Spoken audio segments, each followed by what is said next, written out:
We've been fortunate to have a number of existing federal and state relationships to bring in and leverage those funds and stagger those funds with each other to make our dollar go even further. As Clint said, for roughly every dollar we're spending, we're bringing 60 cents in of other federal resource dollars to put with those properties and projects.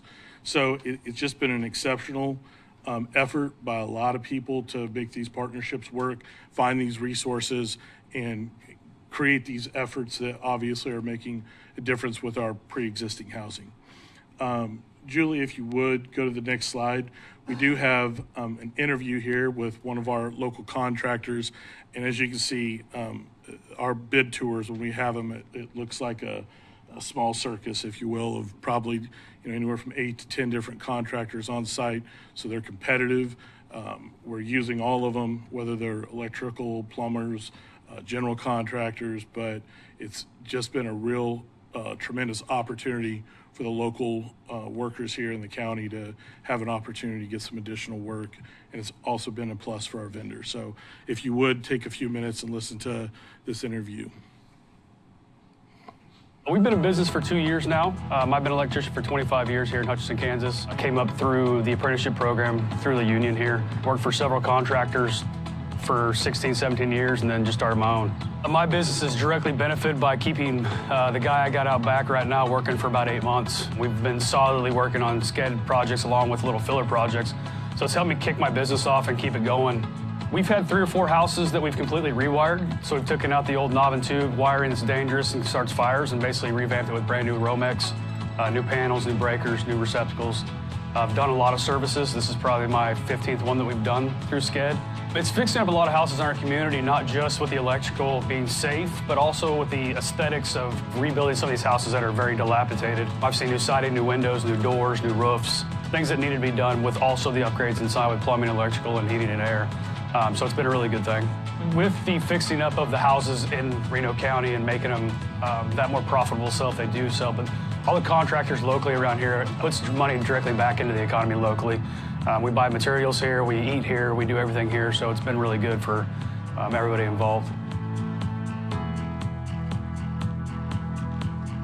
One last thing that I would kind of bring to your attention as well is one of the goals of these programs is to allow there to be more spendable cash in the client's hands. And by taking care of some of these essential emergency type repairs and needs, it's allowing those people who live in the community to spend their funds elsewhere, whether that be on healthcare, whether that be on groceries, on whatever. And so these electrical upgrades and these plumbing upgrades and some of the things you don't see, like the paint and the windows on the side of the house, are extremely expensive. $5,000, $7,500 sometimes, and they're just expenses that the working class individual has a real difficult time coming up with those costs up front. So again, it's been a tremendous opportunity for the individuals in Hutch, for the partners, and we appreciate the support of the commission and the community. So thank you. We've been in business. I'll hand it back over, Clint. Thank you, sir. Just to add in on the leverage side, Interfaith historically has been a conduit for local volunteers as well as some national groups that come in and do work. And every year, including through ARPA, we run about 10,000 hours a year of skilled volunteer labor. So that has been additional leverage.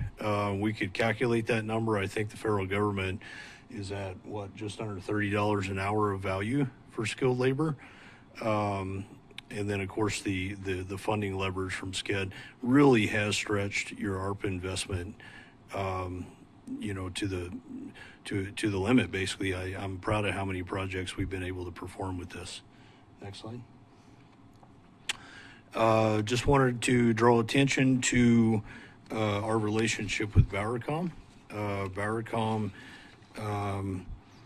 has played a critical role in assisting us in telling this story.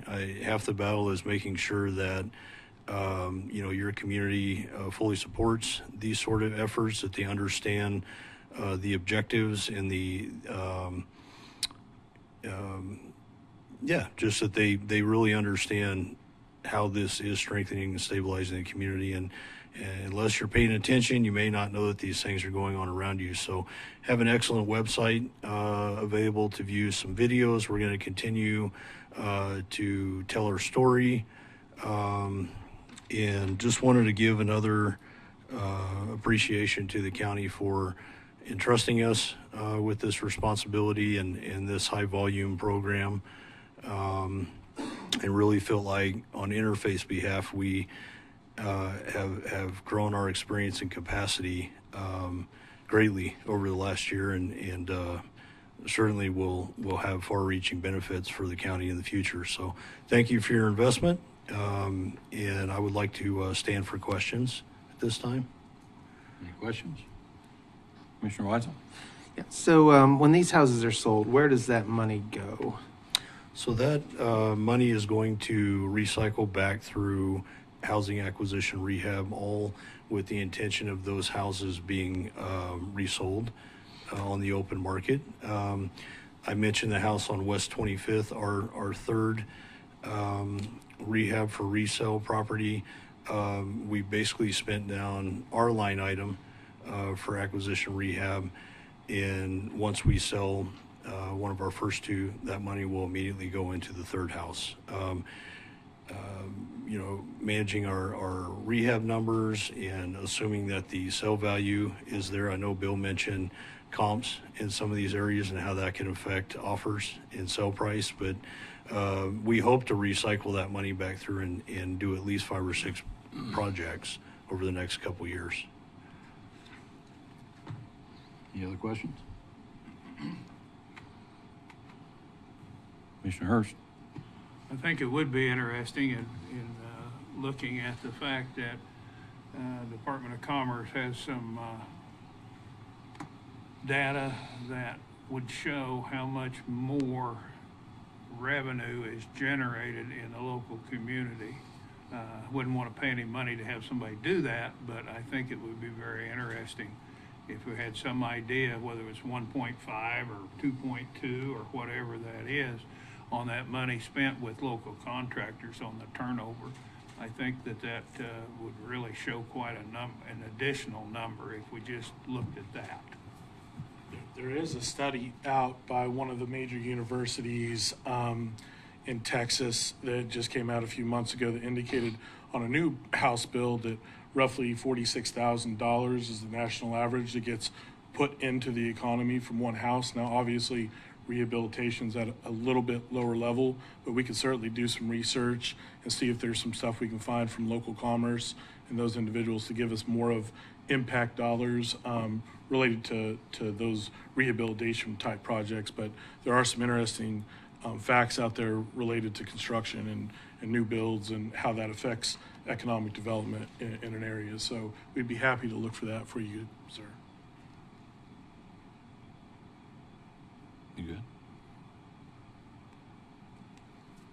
Anyone else? I got one for you. Yeah.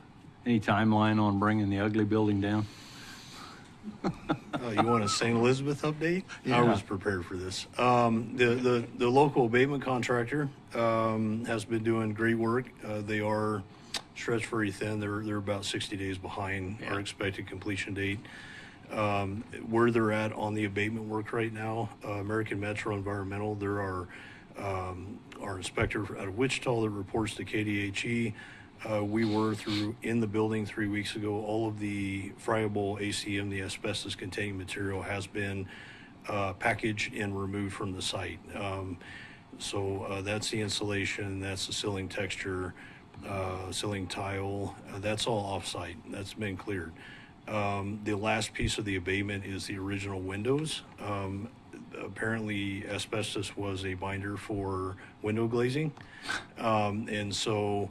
Well, I seen them taking them all out. I figured it must have been. Rather than renting an aerial, they've had to tweak their proposal a little bit, but they decided rather than renting an aerial and doing it from the exterior, they would go in and grind out all of the window frames, remove them, package them. So that's where they're at right now. It's been very time consuming, but they have stuck to their number. Next step is going to be demolition. As of last Friday, we received 5 demolition quotes back from an RFP that we released, and the numbers are all over the board. There's a range of about $400,000 difference in the demolition cost. But I will say one of the more experienced contractors, in my opinion, was the low bid, and they've done a lot of metro, urban demolition, been 45 years in the business. So we do know what that real number is, to not only remove the building, but pull all the footings out of the ground, import, grade, compaction. The site would be build ready. We've got a wonderful redevelopment plan that I pray we're able to move forward on, because I really think it would be a stimulus for that area of town and kind of a unique design for Hutch. So that's our goal. We're still moving forward. You know, my hope is that we find a mechanism to fund the demolition, and that not being assumed debt by interfaith, but some other mechanism that we could see that building gone by the end of the year. But I'm sure I had it in my talking points and I didn't touch on it, but one of the things I'm very appreciative of is the county, both the commission and Randy and Patrick's willingness to listen to kind of opportunity stuff throughout this project and say, okay, we can shift a few dollars there or here to accomplish, you know, this big goal. And St. Elizabeth has been on our radar for 8 years now. So we're thankful to see some progress, and hope to show everybody a very nice outcome. Okay, thank you, Clint. Anyone else? No? Thank you, gentlemen. Appreciate it. We'll move into United Way Child Care Report.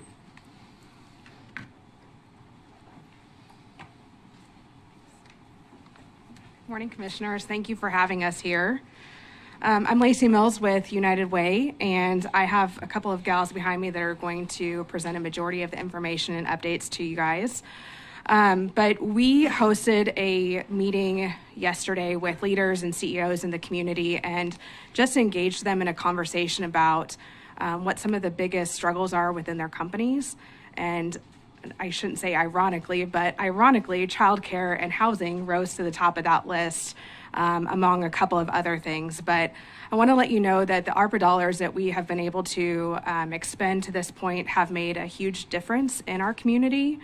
Those dollars have gone to supporting existing providers and also have helped create some new slots with those existing providers and new centers.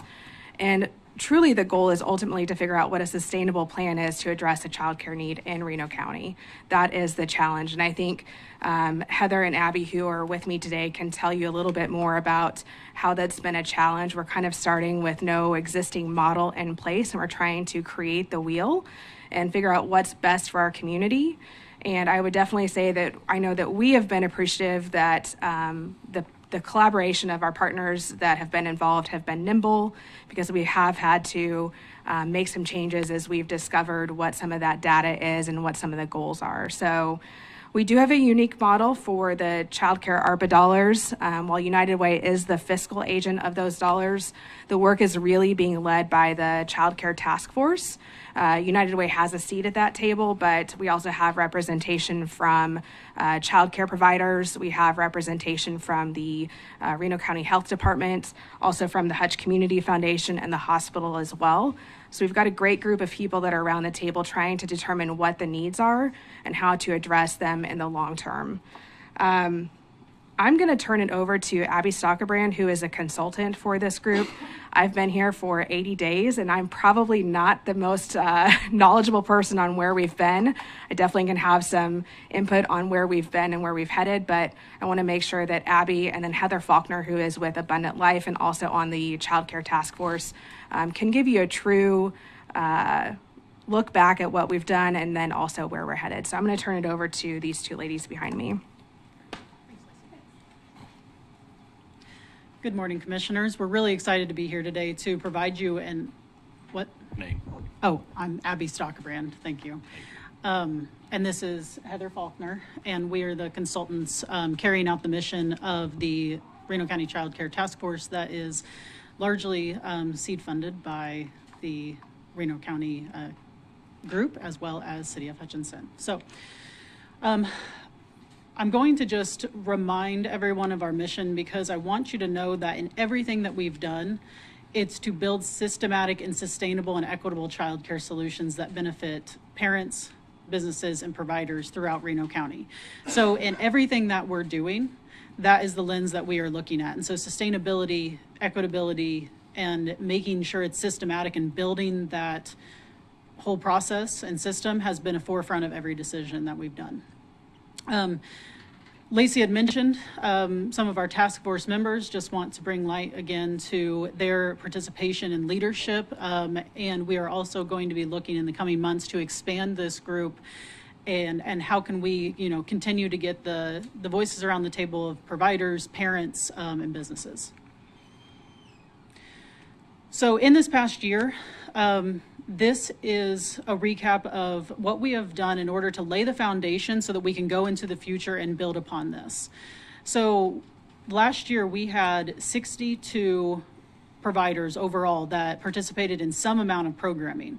To give you an idea of what percentage that is, the 11 centers is almost 100% of participation, and 51 home providers is approximately 85% of participation of all providers in Reno County. So we're really speaking to the providers and getting them programming that they need, which is shown in the participation that we've gotten.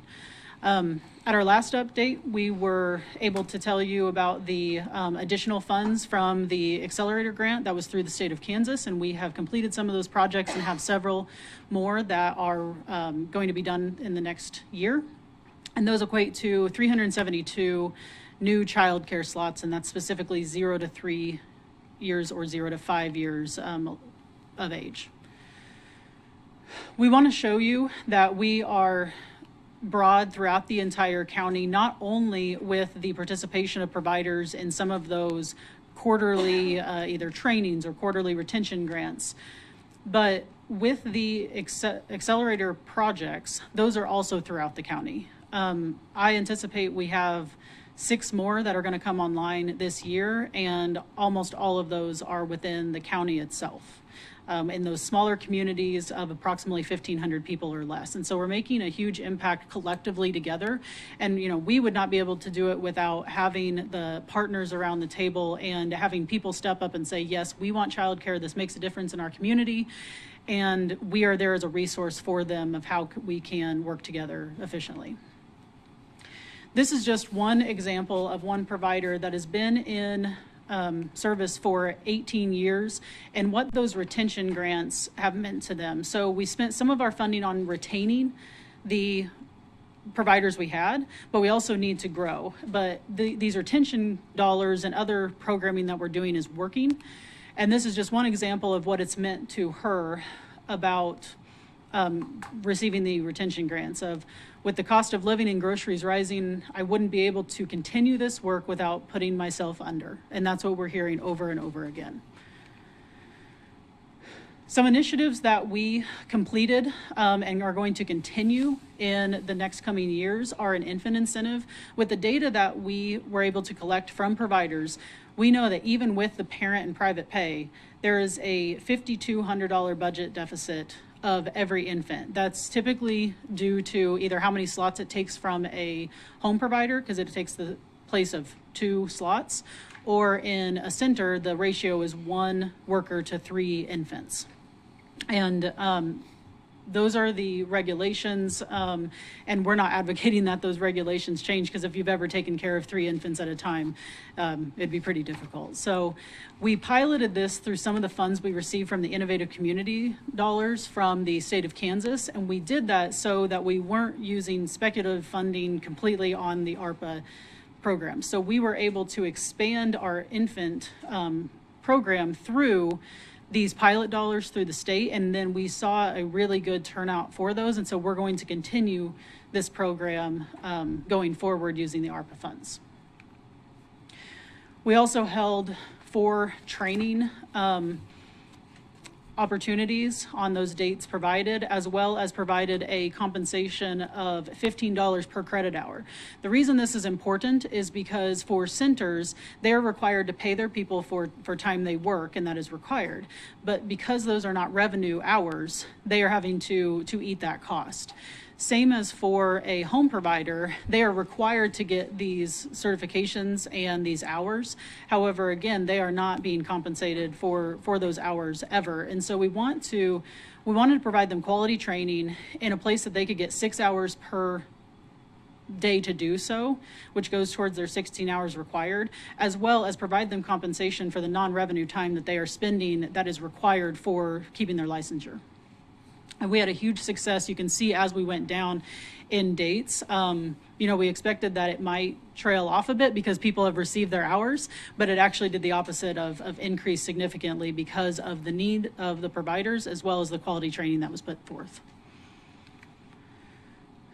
We continue to build providers up with appreciation gifts and events. The events also do a dual purpose of providing industry for them and providing a place to share ideas when that was not something that was widely done in the past. And so these events allow them to not only learn about our programs, we can appreciate them in that time too, and show them how much they are meaningful to our economy, as well as then that gives them an opportunity to share ideas, and we then are there as well to take ideas from them of how can we improve. I believe we're going to go over budget in a separate item more, but I wanted to just bring to light of just the broad buckets that we have for our budget. You can see that retention grants as a whole are 41%, and this is both combined with the city and county funding. And immediate needs would go to existing providers as well. Really, the other portion of it is going to that innovation modeling and looking at how can we do things efficiently and create a new system. So I'm going to turn it over to Heather on what's on the horizon and what we're looking towards as we have gotten data for the last year and a half. We've built some solid programs that we know are making an impact. So where are we going from here? Good morning, commissioners. I'm going to do my best to use this little handy dandy technology, but I'm a geriatric millennial, and so just bear with me.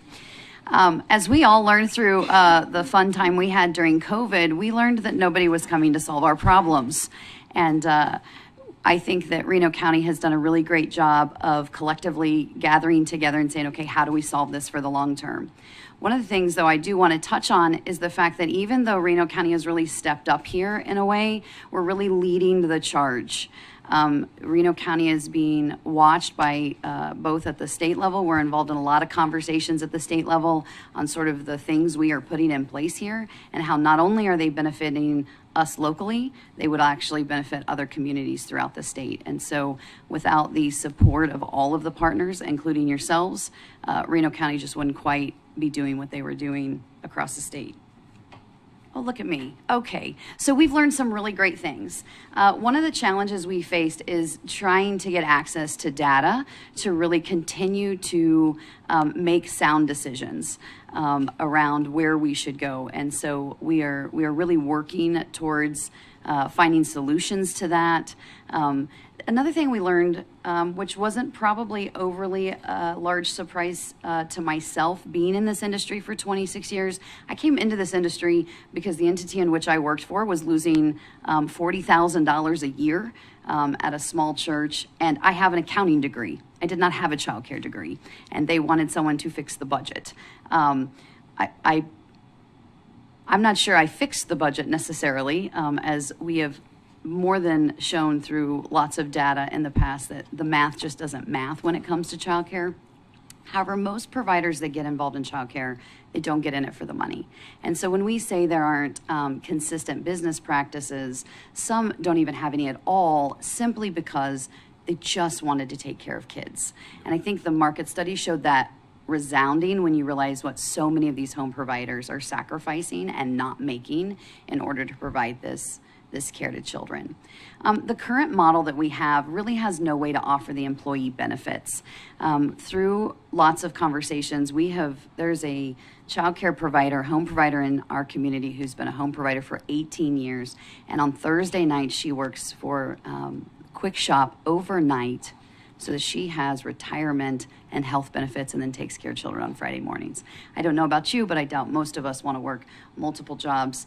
Most of us don't want to work overnight and then take care of 10 children by ourselves the next day, just so we can have a retirement plan beyond what our current realities are.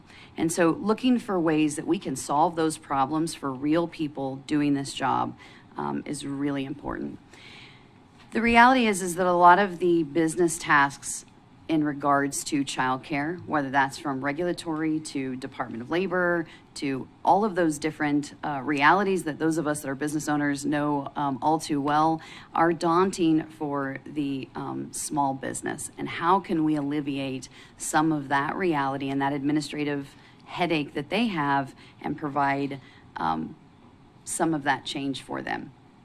One of the most impactful pieces of data we received just recently was the impact that the dollars we are spending and putting into the community and how it's changing the trajectory.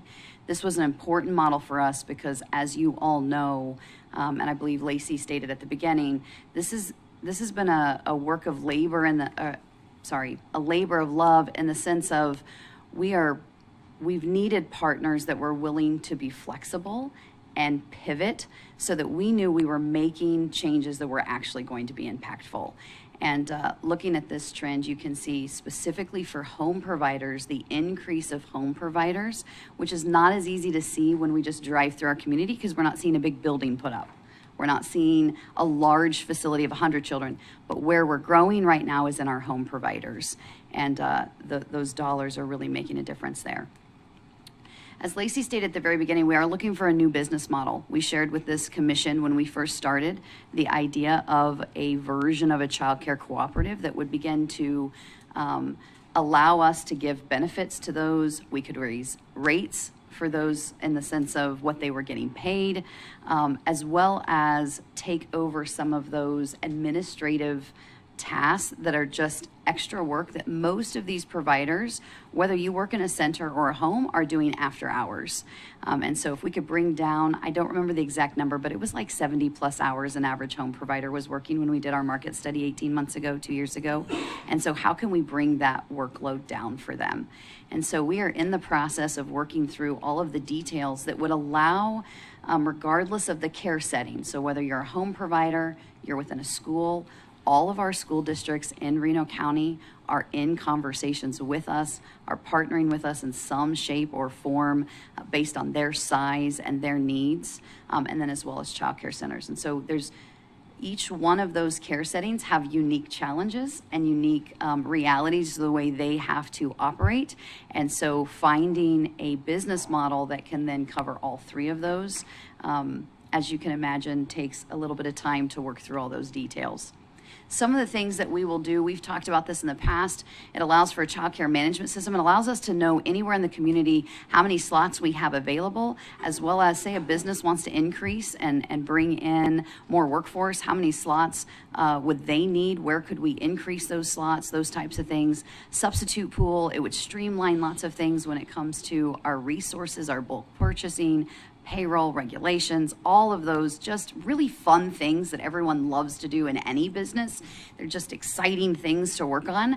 We would have this co-op oversee those types of things so that we could allow our providers to do what they do best and take care of kids. We are, as a task force, have become an enterprise for a software system and have been working with them behind the scenes to actually even improve a bit their system that would make it extremely easy for us to, again, be able to communicate, take care of those administrative needs for centers, bill, register, and most importantly, know where the spots are located. If any of you remember through the market study, which I think all of you, this is probably just a lot of the same thing over and over again, is parents having to call so many places to even find care. By streamlining this information, that would make things easier both for parents and businesses. So as you can see, that's just a recap of those types of things that we're trying to streamline for the sake of that industry. I would say our goal is by January 1 of 2025 to have that model up and running.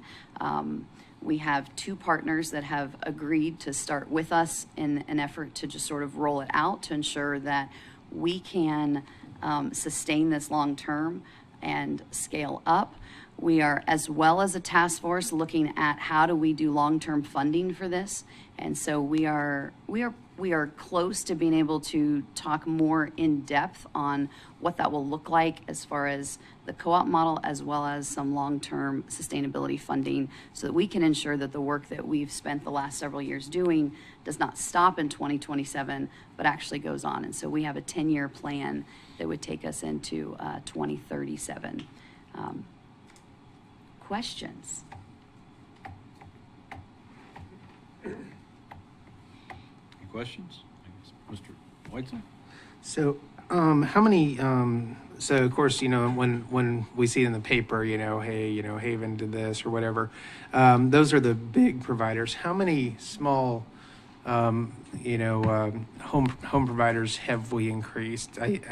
Is it the 53 to 60, or is that? So one of the challenges that we have is that KDHE actually will not, due to privacy reasons, can't share all of the details. Okay, so when I say they don't share it, it's not because they're trying to withhold it. It just has to do with privacy. So getting exact numbers, specifically with home providers, is very tricky. Like I said, it's easy to know Haven because you've got a kind of a place to go to. This is where this information and this data came directly from KDHE. And so these are licensed home providers and the increase. So you can see where we were trending down in the 2020 to 2023 by 9%. And in just the last year, it's now increased by 12%. So those are just home provider increases. What's tricky with home providers as well is home providers are licensed for 10, but how many does that home provider want to take care of? So that's where that playground management system, when we can get it into more of a co-op model, then we would know we don't want home providers to take care of more children than what they really want to. So even though they may be licensed for 10, they may only feel comfortable with caring for 6. And then if they take care of infants, that impacts those numbers. And so that playground management system would give us a more real-time understanding of exact slots. Anyway, yeah. Yep. Appreciate you guys being here today. Thank you. Do we have, so if I recall right, we've put about $4.5 million into the program. So, just looking for, I know it's early in the process still, so, the material impact is yet to come. Certainly want to get a good return for our investment here and achieve the objective. What do we have some quantifiable objectives? I know like on this PowerPoint slide here we have some numbers. Do we know how many childcare slots we need in the county? How many home providers? Do we have a goal set? So the need right now, according to Child Care Aware of Kansas, you could get this in real-time data every single day. It's a great place to get a really fun number. Is 1,500 slots is what Reno County need right now. And how many do we have? We currently have 987-ish in the community. I can get you those exact numbers, Mr. Friesen. We will increase by 372 by the end of next year. I'd have to pull the exact number and to know what those exact creation slots. Again, that's easy to track in centers. It is harder to track in those home providers to know. Again, it just comes down to how many infants they're caring for, et cetera. Mm-hmm. We're hoping with that, like I said, that playground management system, that would give us more real-time data because there is no mechanism for us to get that real-time data at this point.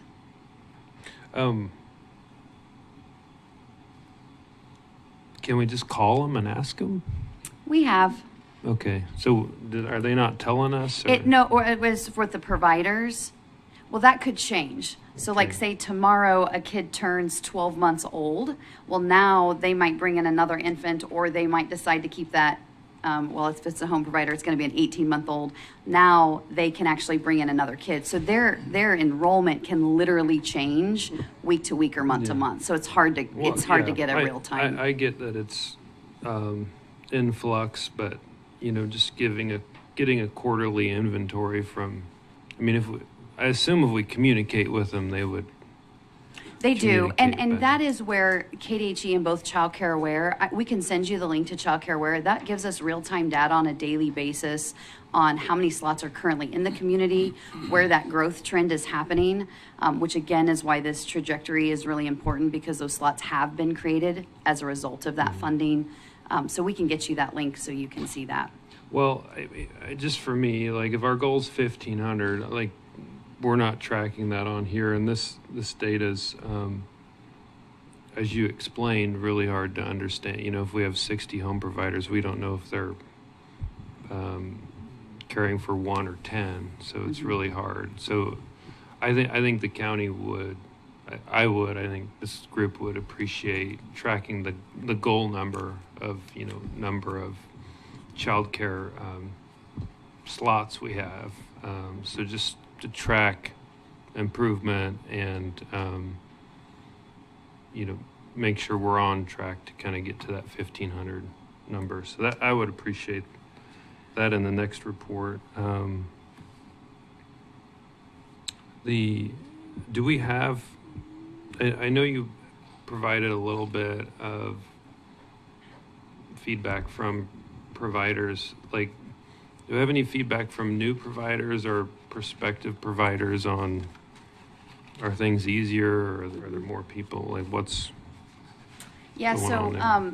We've been sending out lots of information, and we can make sure if the county is not receiving, as commissioners, if you're not receiving the monthly newsletter, there's lots of information coming out just from home providers and center providers on the impact that these dollars have had on how they're doing their jobs, how they're able to maintain slots, as well as new providers that are coming in going, I can't imagine have done this without having some kind of support through this process. Mm-hmm. So we can get you that information. And you probably sent it. We get inundated with information, so sometimes we miss it. So yeah, just the bullet points on where things are at. I mean, real quick, I didn't put my notes in order here, but circling back to we've got a $4.5 million investment in here. I think there's other investments that have been made.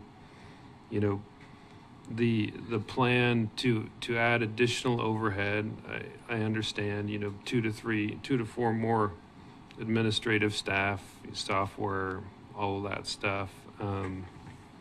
But again, just want to reiterate, like, if we're going to make all of this overhead investment, we got to make sure it's outputting 1,500 slots at the end of the day. So I'm always concerned, government, nonprofit, it's really easy when, for lack of better explanation, there's not, like in the private sector, there's usually like personal risk, financial risk involved with investment, in government and nonprofit that doesn't exist. And so it's really easy to spend money. So I just want to encourage that all of the money that's being allocated to overhead does materially impact,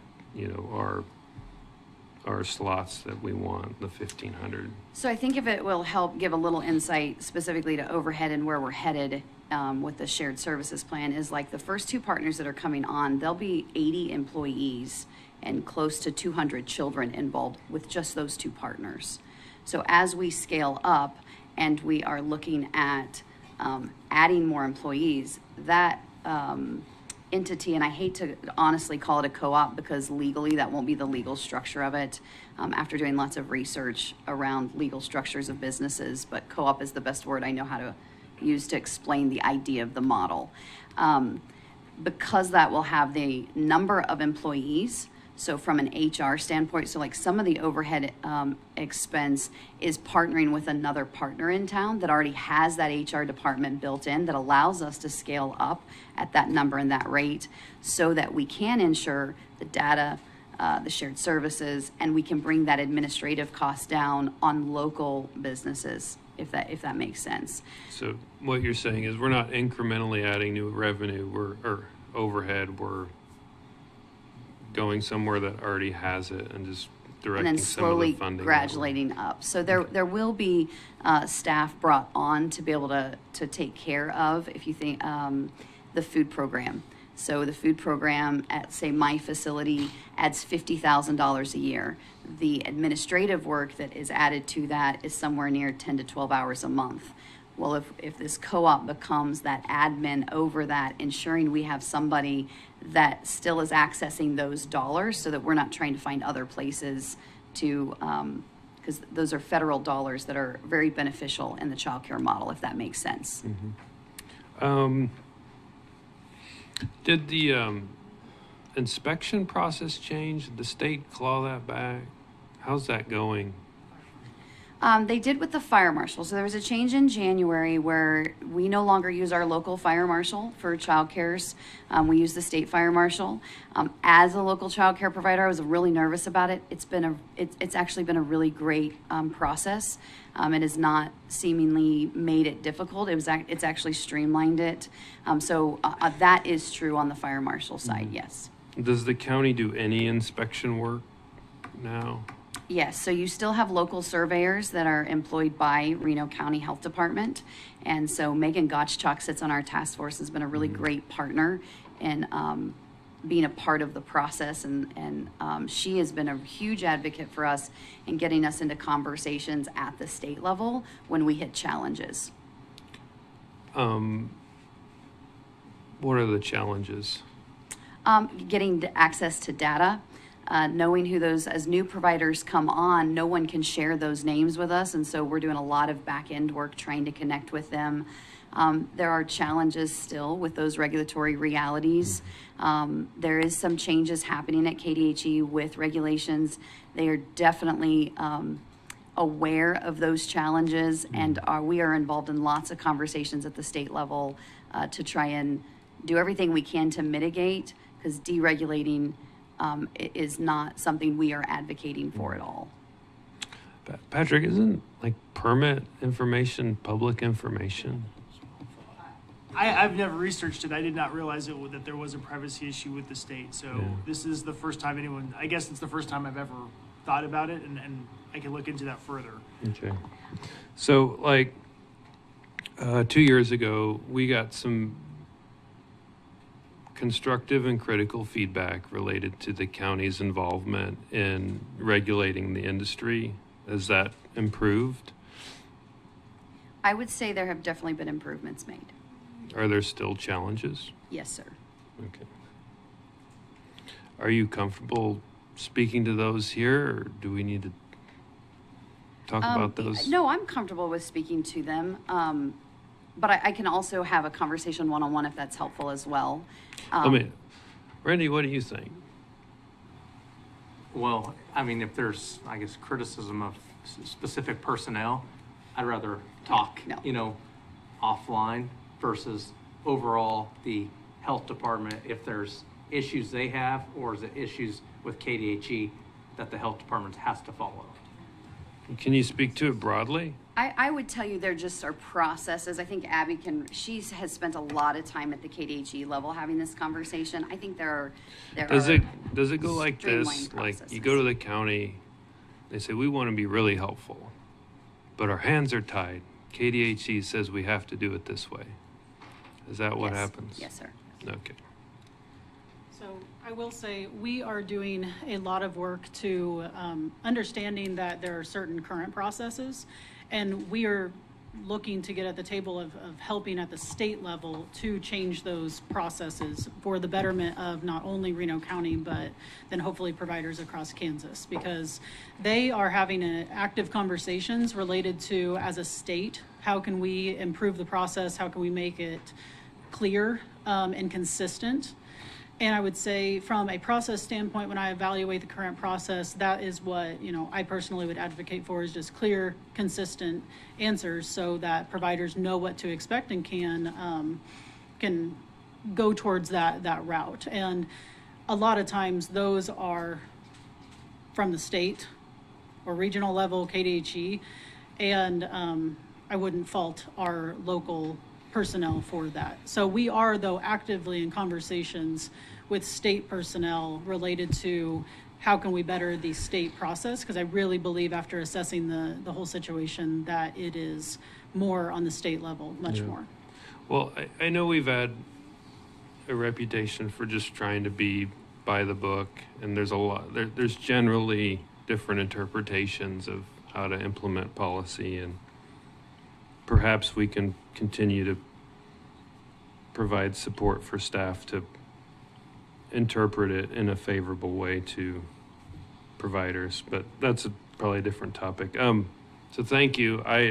From my standpoint, this is very helpful. This is a huge amount of effort, and I know you guys are working really hard at it, and I still believe this is probably the number one issue that we need to be working on in the county. And it's not just, providing better services to our community, but it's really an economic factor that's limiting our ability to grow as a county. So thank you for all this work and the update and all the time you're spending on it. It's much appreciated.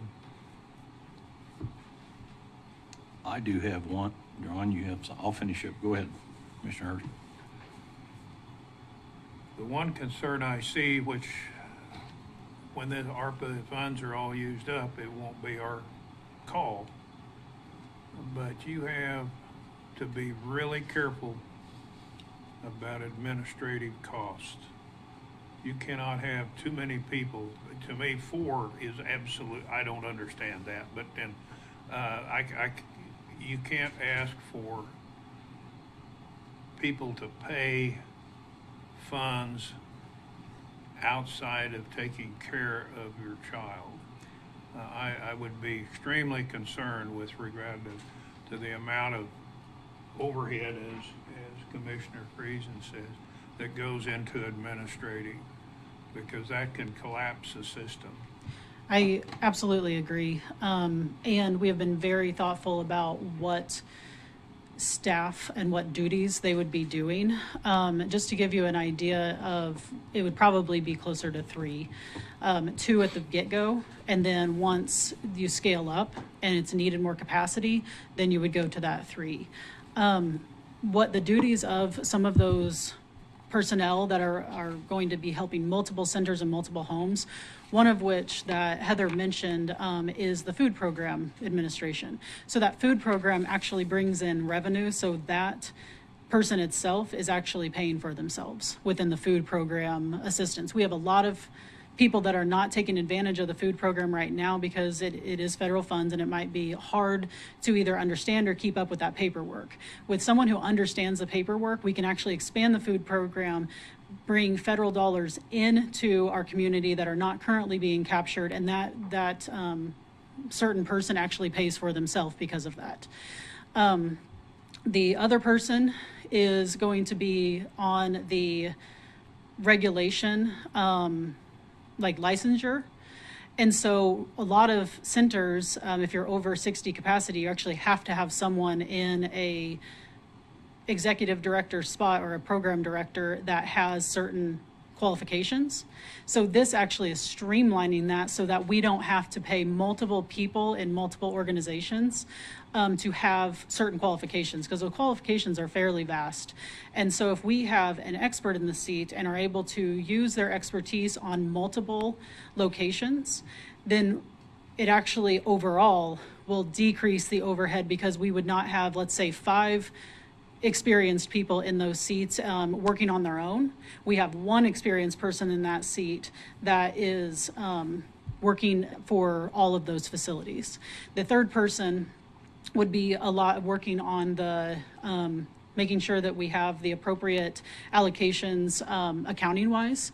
So they are taking care of a lot of the accounting, looking at that playground management system to be able to attribute, you know, donations that are coming in, or making sure that our business inputs are going to the correct centers. So you have to have someone to manage where those funds are coming from, whether it's DCF, other grants, or private pay as well. So all of that input that's coming in, this actually gives us a model to do so, because right now, if a business would want to plug in and say, hey, I want to either hold spots for my employees, or I want to, you know, provide overall assistance, there is no manageable way to do that right now, because they would have to go to every single one and gather that data themselves to say, okay, where are you going? Where are you going? I'm going to cut, you know, 12 checks. That's just not going to happen.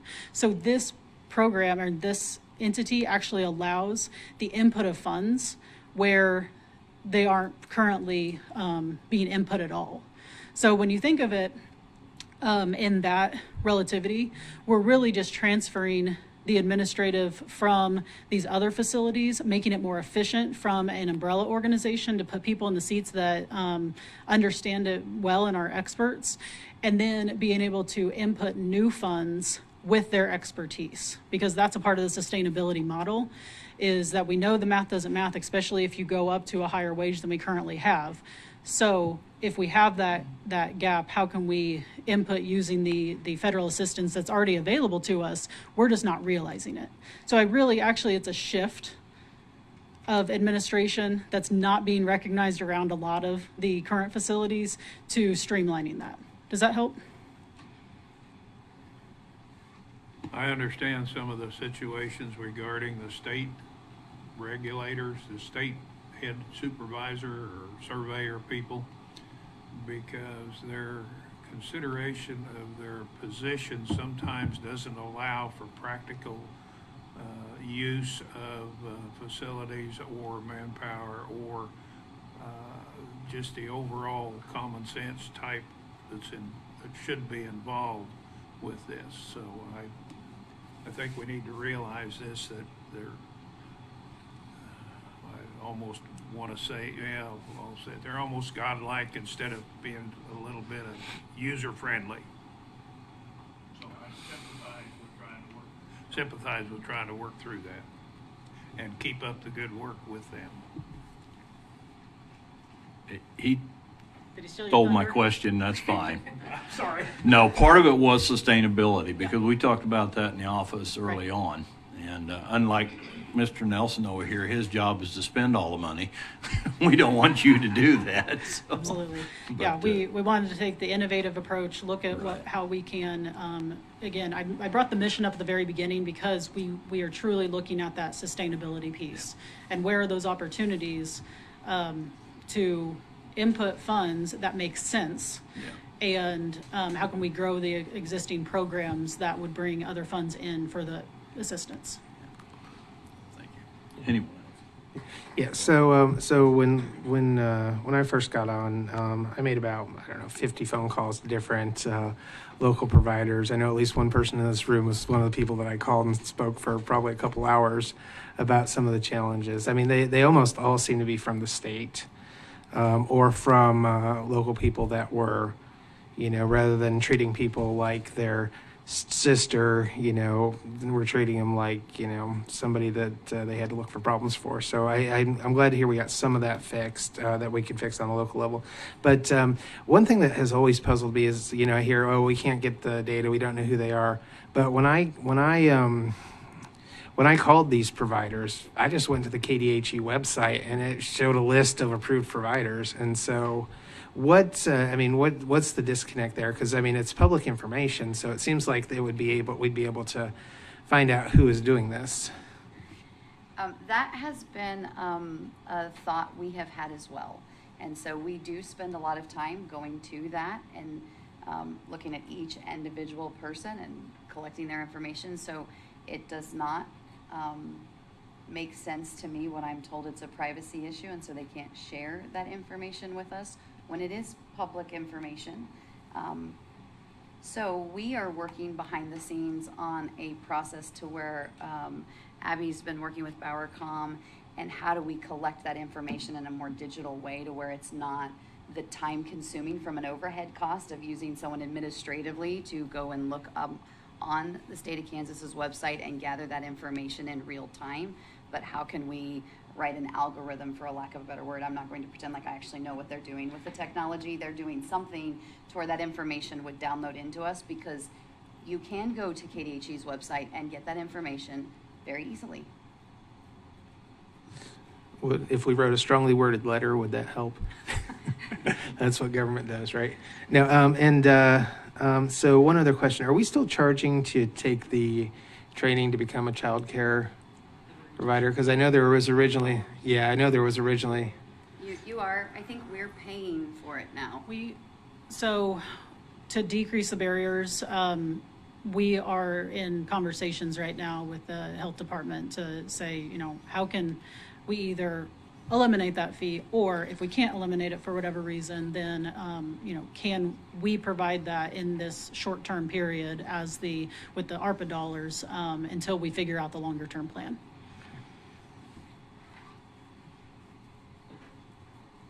Any other questions? Well, if not, thank you, ladies. Appreciate it.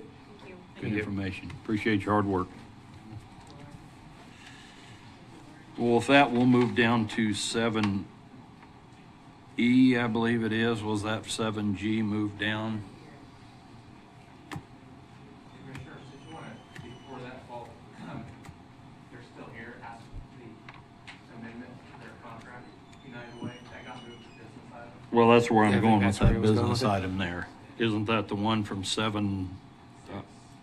6G. I mean, 6G, Yeah. yeah, down to 7E. John? Is there staff briefing? I will introduce the item. Thank you.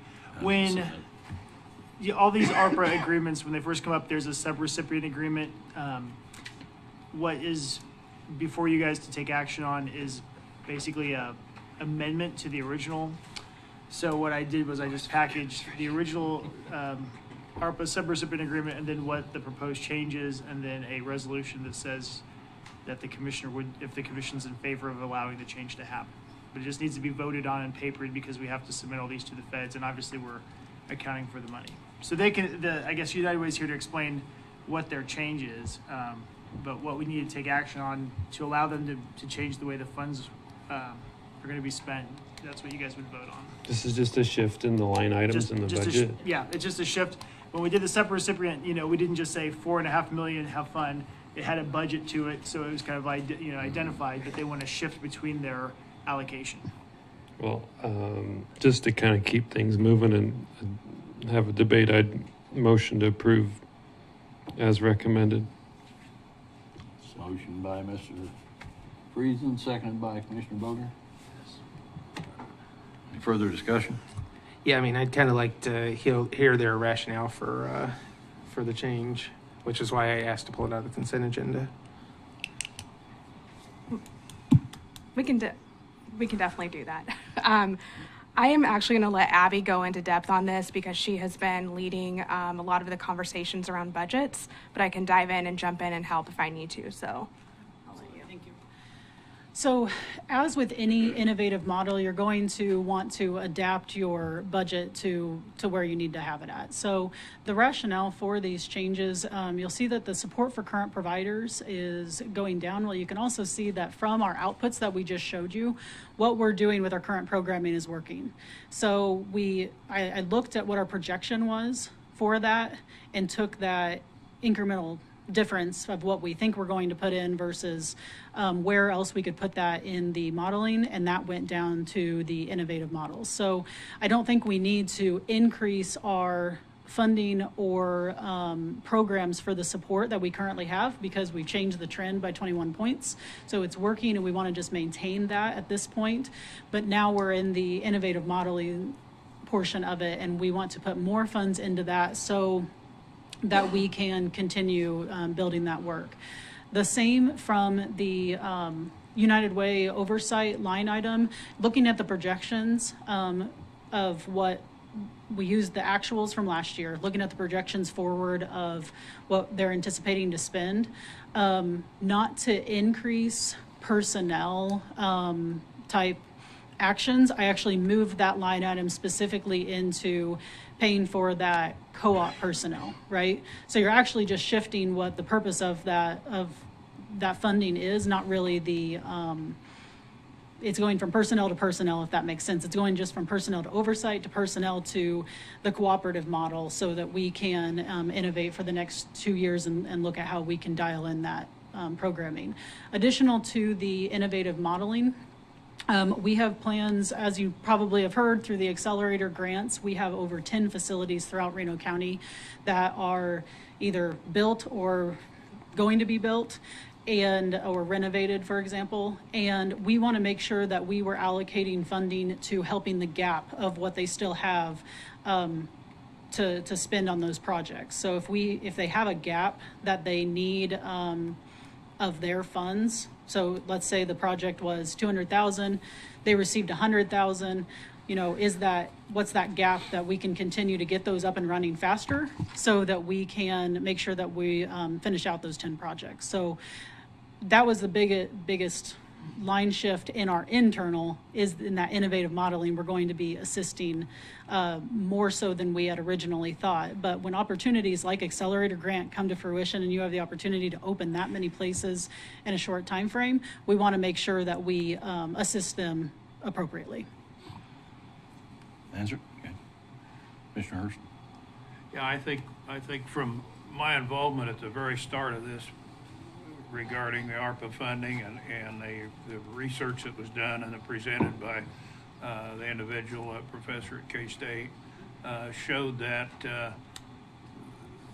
a model has to be developed, and there isn't a really thorough, good model. There's parts of it that you can find in Iowa, you can find in other states, but to put it all together, I'm in favor of this idea.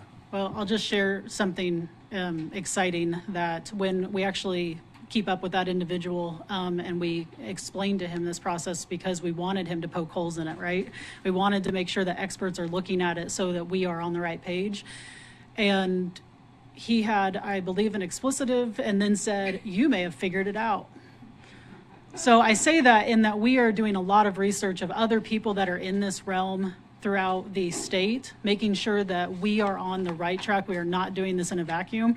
And that individual that you're talking about, those were his words. We still have a lot of work to do to make sure that it functions, but I believe we are on the right page. Thanks for saying that, because we don't have a beep button. Yeah, I didn't want to do that. Okay. You guys good? Okay. Well, we had a motion and a second. Roll call. Commissioner Hurst? Yes. Commissioner Friesen? Yes. Commissioner Parks? Yes. Commissioner Weitzel? Yes. Commissioner Bogner? Yes. Motion passes 5-0. Thank you. Thank you. Thank you. Thank you for being here. Appreciate your work. We will jump down. Well, you can hold off your solo deal to the end, can you? Yeah. Okay. Let's go back up to 7A. We almost waited until he retired.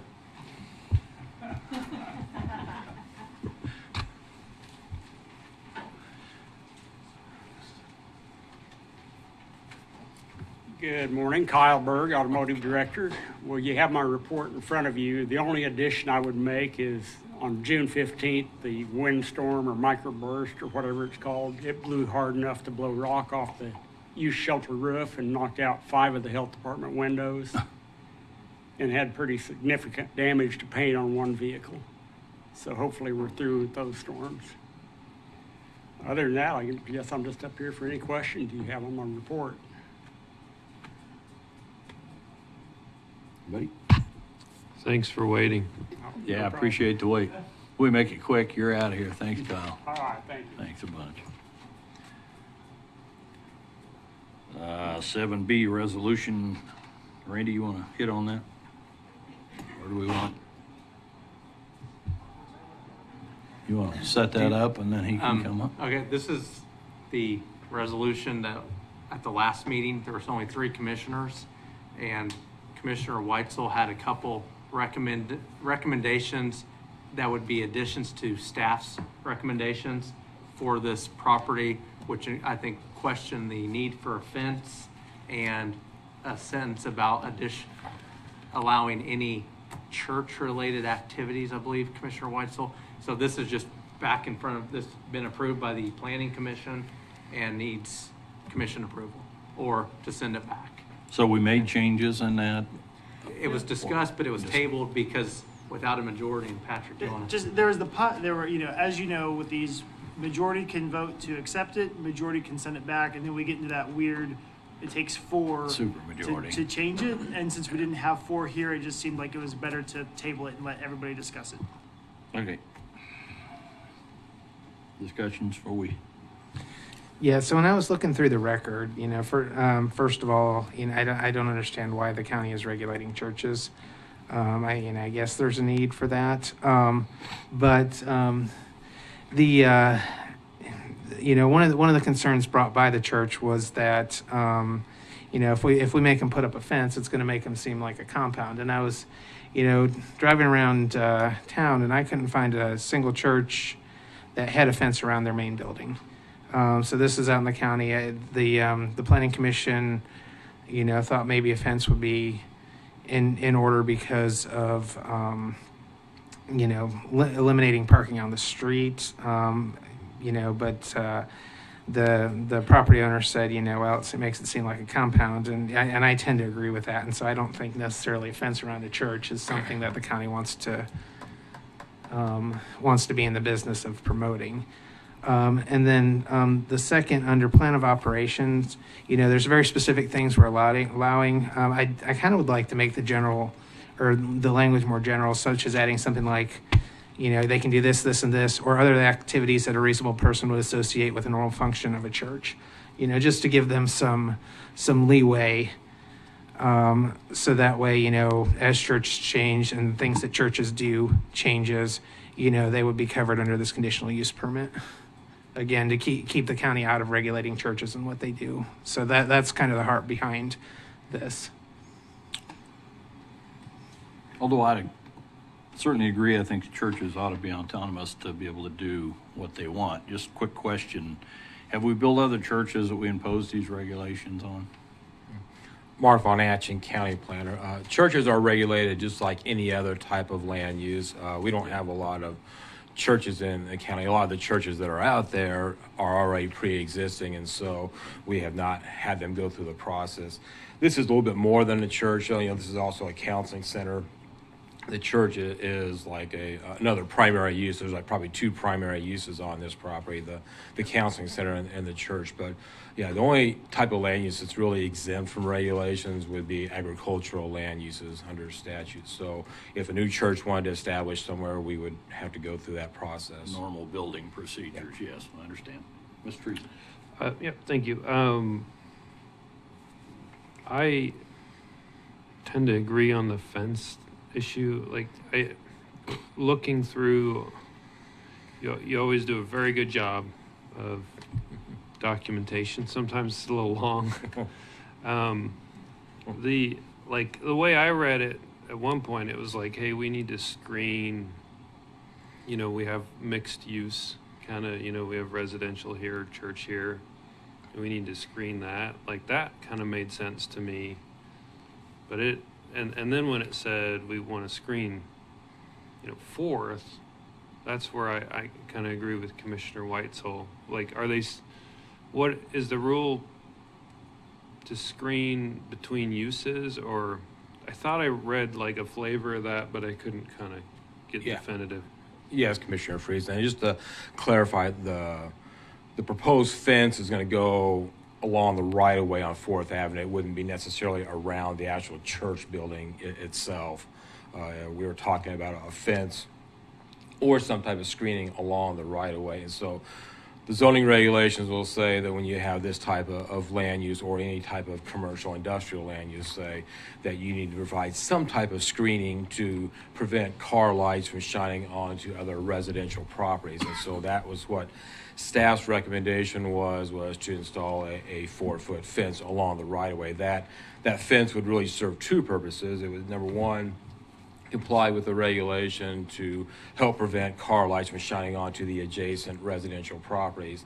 And secondly, it would help prevent cars from driving across the right-of-way either on purpose or accidentally, or parking on top of the back slope, which would help erode that back slope and cause issues for public works to have to repair. Okay. So that was staff's reasoning behind requiring a 4-foot fence. So the concern is the property to the north. Yeah. Can you bring up Yes. the aerial view in the application or the reports? Like, I agree with Commissioner Weitzel. I don't know a church in the county that has frontage screening. And in fact, I think that's very unwelcoming as a general concept. So, and this is in or near my district, and I drive by there quite a bit, and the development is actually really nice for the area. Like, It is. the area has some dilapidated parts to it, and some parts, and the investment they're putting in the type of building that they're building right now is pretty impressive for the area. So I would hate to devalue it. So across the street, parcel 5, is that even a house? It is, yes. There is a house in there. It may be hard to see. It's behind a lot of trees. So they kind of have like natural screening already. They do have some natural screening.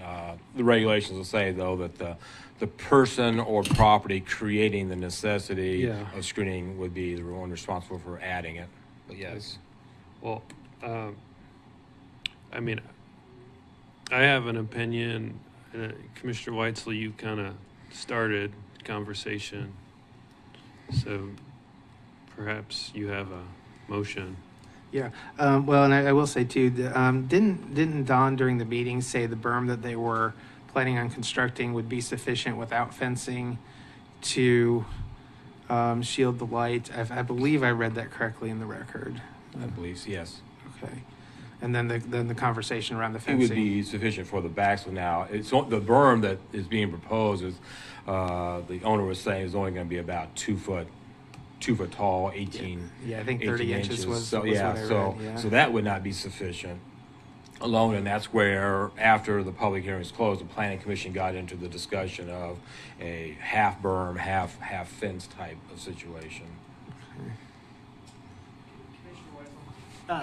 In reading the notes in preparation, you had mentioned concern about regulating the activities of the church. As I read the notes, I think what they were trying to address was not the church activities. I think the concern was whether or not the clinical activities would expand and become to a point where it was more of a commercial use in the middle of a residential area. So I don't know how that helps us move forward with it, but I don't think the intent, as I interpreted what they wrote here, I don't think they were trying to say they are worried about church activities. I think they were worried about if this became a more congested clinical use, that was the concern they were trying to address. Is that Okay. what you think, Mark, more or less? Or that was my, because I guess regulating church activities is just kind of inherently a First Amendment issue, and it would be very difficult for us to attempt to do in any state. So. The concern, wasn't necessarily regulating church activity. The concern was this turns into another type of fundraiser event where we have bouncy houses or community-wide cookout type things where they're not trying to regulate a church funding activity, and so we're not looking at doing that. We're trying to make sure that we don't end up with 5,000 people there on the area, and we have people parking on the right-of-way. And it was explained by the owner that this is mainly for church fundraising activities, and so people that go to that church would be the ones attending that.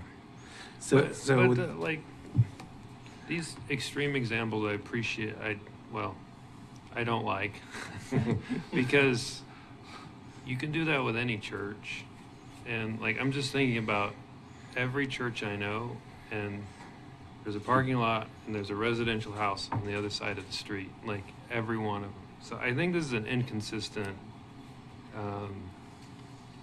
maybe it's consistent with the rules, but it's inconsistent with use in the county. So I mean, there's not a church I know of that doesn't have a residential house on the other side of the street. Well, and it seems from that comment that there shouldn't be any issue making it more general for the church portion then. And churches have events, and there's parking issues on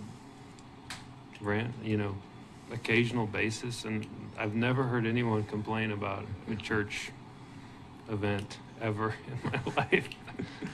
So I think we've gone a little extreme on, trying to address every example and possibility. All right, so then I would, if there's nobody else, and I guess we can have discussion afterwards, I would motion to accept the Planning Commission's regulations with the following changes, to remove the use or remove the condition of having a fence on the property, and then add language in the appropriate place to say that other activities that a reasonable person would associate with the normal function of the church also be allowed. Second. Well, I'm there with you on this one as well. I don't think a church ought to be tampered with a whole lot. They should be able to do kind of what they want to a certain degree. And I mean, it's awesome. I have had block parties where we blocked off the whole block and had inflatables and stuff, and this is fairly well contained within their ground. I mean, I don't think it's a big issue. So I understand the regulations too, but not having been here, had to come up to speed, I would probably stand with you guys on this pretty easily as well. So we got a motion and a second. Any further discussion? Mr. Bogner? Did I understand right when I Don? oh, sorry. Oh, yeah. Did I understand right that you're not talking about fencing the whole church grounds, just a short area in the parking lot? Would that interfere with the church buildings itself? And driving down the road, would you see the fence rather than the church deal, or is it just down in the parking lot area? The fence, as recommended, would be just on the 4th Avenue road right-of-way. So it's not going to be down in the parking lot. It's not going to be... So you're talking about in front of the church building itself and everything? With the exception of the driveway, obviously. But yeah, it'd be in front. It'd be along that right-of-way. It would not be down the east or west property lines. It would just be something to protect the right-of-way and the headlights from across the street. With that, I'm pretty much in agreement with you guys. If it was just something about the lights down in the parking lot, didn't interfere with the front view of the church and that sort of thing, to me, that would be different. But no, I'm in agreement with you guys. Any other comments? Let's do a roll call. Commissioner Hurst, Yes. Commissioner Friesen, Yes. Commissioner Parks, Yes. Commissioner Weitzel, Yes. Commissioner Bogner. Yes. Motion passes 5-0. Thank you. Thanks, Mark. Appreciate it. Thank you, Mark. Moving down to 7F, which was taken from 6G, amend moratorium of understanding. No, E. 6, yeah. E, sorry, Yeah. resolution to Rhymes with G. extend solar moratorium. Staff will just say the reason, and Randy and I debated whether or not this would be consent agenda friendly or not. The current solar moratorium expires at the end of this month. Staff just proposed, what we drafted was just to extend the status quo situation longer while Planning Commission continues their discussion. That's one option. I will let you guys discuss other options. So my concern is rooted in constituent feedback, and it's specific to just ground mount residential installations. And I know it's going through the process, and I brought this up last time, and I was told, like, a couple weeks we'll get it done, and here we are, and we're not done yet. It sounds like it's close, and it sounds like it's not going to be significant, but I've had multiple calls of people that have kind of stranded investments, orders for materials that are waiting on a lift of this moratorium, and they don't sound like they would be in conflict with the proposed regulation, whatever it is. I think we went too far in pausing ground mount residential and small commercial solar some time ago. Like, I think it would be better just to allow that to go through. I don't think there's anything egregious. We can look at the regulation when it comes in due time and apply that to future installations. But I think again, we went a little far on that. I think there's probably installations in the county that are going on anyways. I mean, I know there's definitely farmers that are installing ground mount solar systems for cattle pumps and ponds, and I don't think they give a rip what the county's moratorium is. And so I just like these investments, they're significant. They could be $50,000 or more, and people want to make them, and I think we should just get out of the way.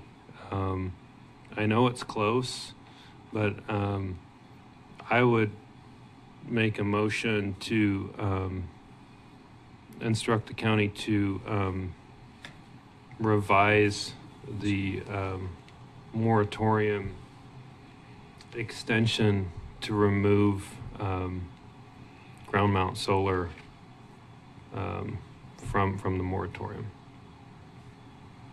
Private.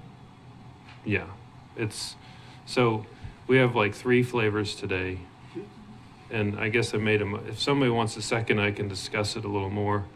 Don kind of pushed his button before you made the motion. Okay. Well, I can stop. I noticed you said on the ag end, that has never been, like pasture type installations has never been considered, never had a moratorium. That's why that's going on. Am I correct? All ground mounted would be under the moratorium now. Agricultural, that would be exempt from the regulations. That's what I thought, and that's why those are going up. The other question is, in my mind, is, as Daniel said, I thought we were going to have something a long time ago on this, and is it truly going to be a week? Is it what are we looking at here on this ground mount for personal use? Now, I want to add something here, if I may. This moratorium is a temporary moratorium on commercial solar energy project development.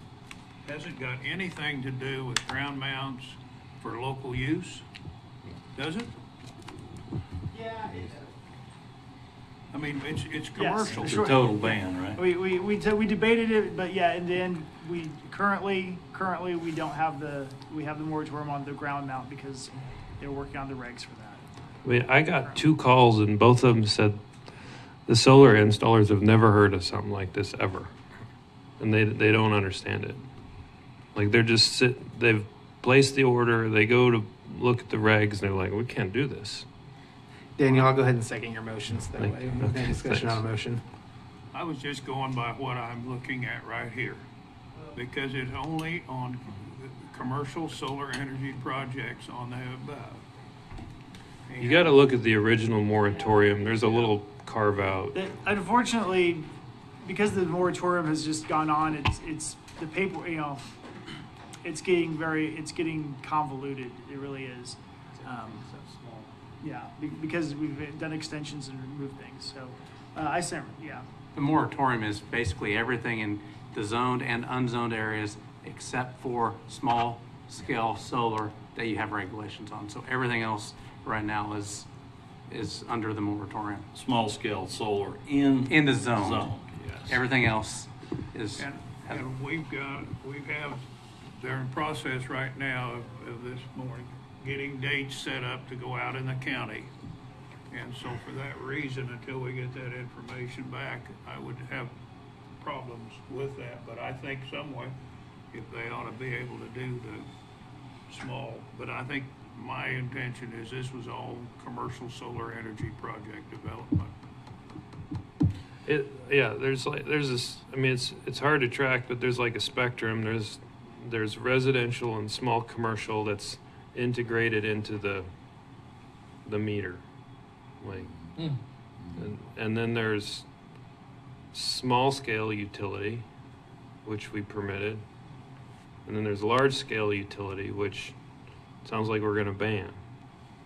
So this over here, it has a whole bunch of regulation already with it. Like, there's all these rules on how you attach. The utility has to approve it. Like, it's kind of self-regulated.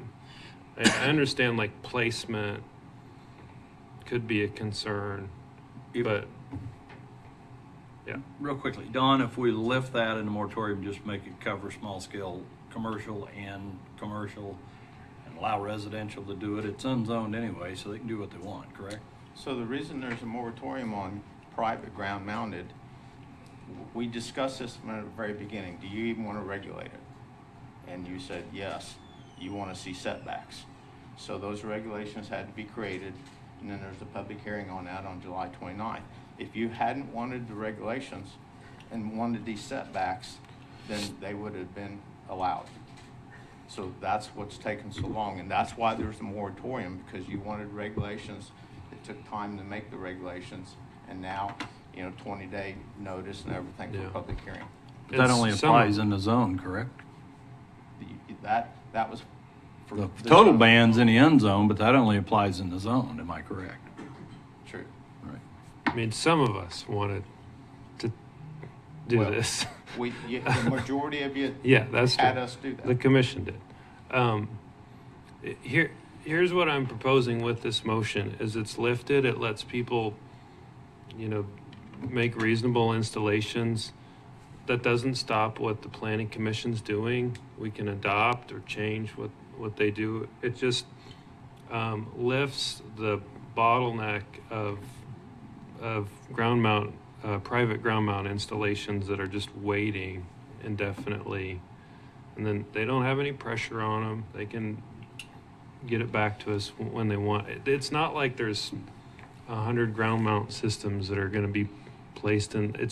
But it's enough to where, like, I don't get a lot of calls. I got 2 calls on this, and it's like, I want to invest in my home. I can't do it, and I just hate. Now, are you talking in the unzoned or the zoned or both? I think we should lift, because it's 2 different deals. I think we should lift it across, both zoned and unzoned. What are you lifting? The moratorium on private ground mount. But I don't think there's a moratorium in the, once you have your hearing, if it goes through, and you said it was what date? Well, the public hearing is for the regulations, and then after the planning and zoning listen to that, then they come to a conclusion, they send their recommendation to you, and you decide whether to accept those regulations. How soon's the closure on that after the hearing? Well, Because you're doing 2 hearings that night. The public hearing is July 29th, and the planning and zoning can make their decision that night or the next meeting. So I guess we're kind of back. Do you want regulations on private ground mounted solar? I think we should just let you send what you send at this point. So you want to go ahead, and this is fine, but I'm asking, so you want to go ahead and people go ahead and install them with no regulations? Yeah. Up until we have regulations? It's just like putting a shed or whatever else you want to do on your property. I mean, there's zero this isn't an ancillary use already. I mean, isn't it already lightly regulated? Yeah, may I speak to that? This is, I guess, this is as affirmative as opinion as I get on stuff. I think that if we lift the ban, the quote unquote moratorium on the residential, it's still an accessory use. And people still need to get a permit and do a setback between now and when the regulations get, and then the regulations will get adjusted to clarify it, that it's not just a miscellaneous use, but it's a specific regulation on residential. Yeah. So that would be the next about 6 to 7 weeks. It's just And like from then on, I've drafted a resolution if you want to do it, that just has a moratorium only on commercial from here on until they can make those. utility scale commercial. Utility, commercial, which we're defining as over 2 megawatts and 10 acres. That would still be banned. Anything smaller than that would be regulated at that point. So, and I think it would be helpful at some point to just say, okay, we're only talking about utility scale solar from now on, and get all these other uses out of the way. Don, go ahead. Are we, by speeding this up, are we creating a category here of grandfathering anybody who does, so when he comes up with his what do you call them, those ancillary uses, somebody has put it too close to another building, too close to a neighbor, fall distance. Are we creating a category where we're letting them do this for a month or so here and creating a grandfathered bunch here that's gonna? That is the risk of going too early. What I've seen on, I mean, the proposed regs, which we all know proposed regs don't get done. They have a 20-foot cap on ground mounted, and then I think they follow the same setback as everything else. And again, I would like the public to know, if you're in the zone, you still need to get a permit for your solar ground mount, and that, to make sure that you're far enough away from your neighbor that just like any other use, just like you said, like a shed. But make sure you're not too close. Those regulations are not adopted yet. So, but the proposed regs, the only thing that we're asking is you don't build it more than 20 feet high, essentially. Yeah. That's the only difference. That's what And correct, Mark? That's what I saw. I have, has anyone ever seen a ground-mounted solar system that's more than 20 feet high? Ever? Nope. Is that the very thing that's holding you guys from finishing it, or you had to have a public hearing anyway? You have to have a public hearing. Have to have it to and finish then send it to anyway. you, and then you adopt the regulations. I don't think it's like, you just don't do that because they're giant sails. You don't make big, tall solar arrays because they'll just rip off the ground. Yeah, So I believe the way physics this and would work leverage are is if you involved. lifted the moratorium on private ground-mounted solars, and so then whenever you get the regulations and you adopt them, anything prior to that installed is grandfathered. Yep. And then from that point on, then they have to follow the regulations. I think that's where pretty you're at. low You're right. risk. Pretty low risk. As an accessory, they have to, just like putting up a golf course, you have to get a setback check. It is whenever ground-mounted solar is created as an accessory, and that's part of the regulations. It's listed it mentions solar in our current regs. It's mentioned solar the word solar is in solar collector, yeah. So I mean, get a permit and just run it by work. So even now, they would still have to get a permit and work with setbacks as an accessory unit?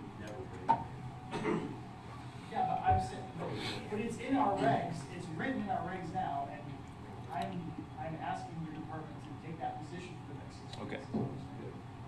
And I think it's a very legitimate. So benzo, it's listed as accessory use, we can go ahead and say, as of now, this is what the setbacks are based on all the other accessories, I guess.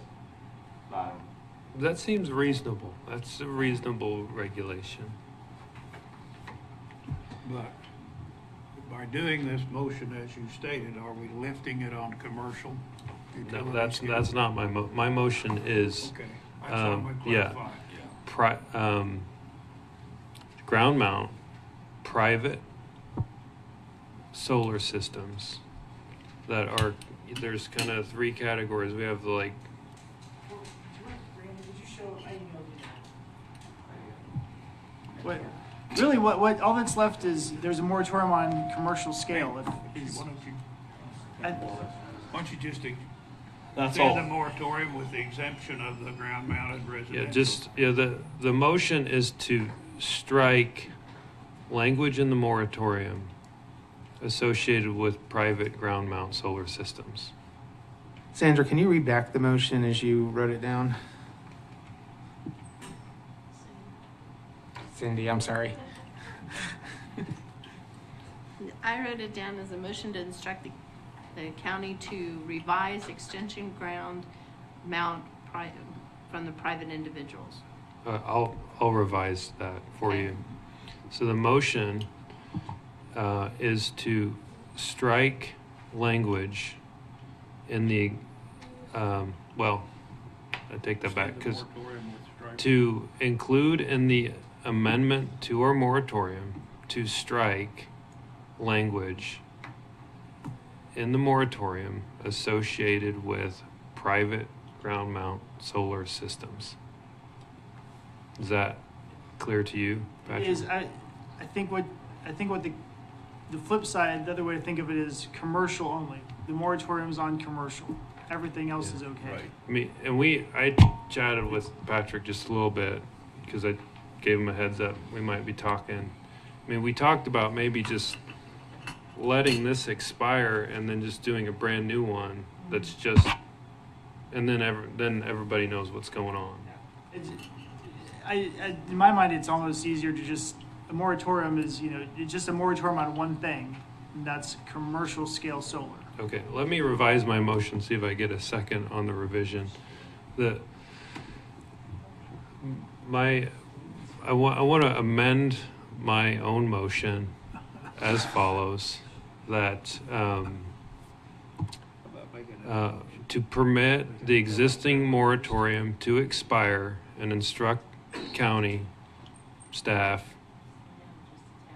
All right, so we're going to allow the current moratorium to expire, instruct the staff to draft a new moratorium that goes into effect at the time of expiration of the old one, prohibiting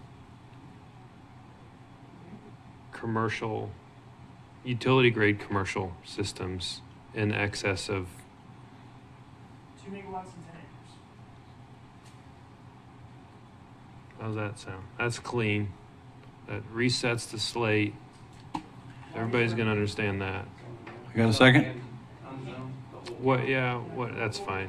You want to keep the commercial.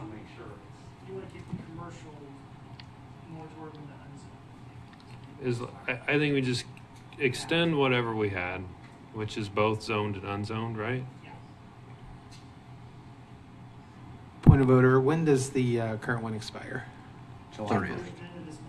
30th. Can we, we can. Which is Sunday. So we wouldn't have time to vote on new regulations But before. this is, do you need the exact language, or can you take what we've instructed you to? And does it require more than the chair to sign? Well, I think I have it drafted. We just don't have it on the screen. Okay, can we pull it up? Just.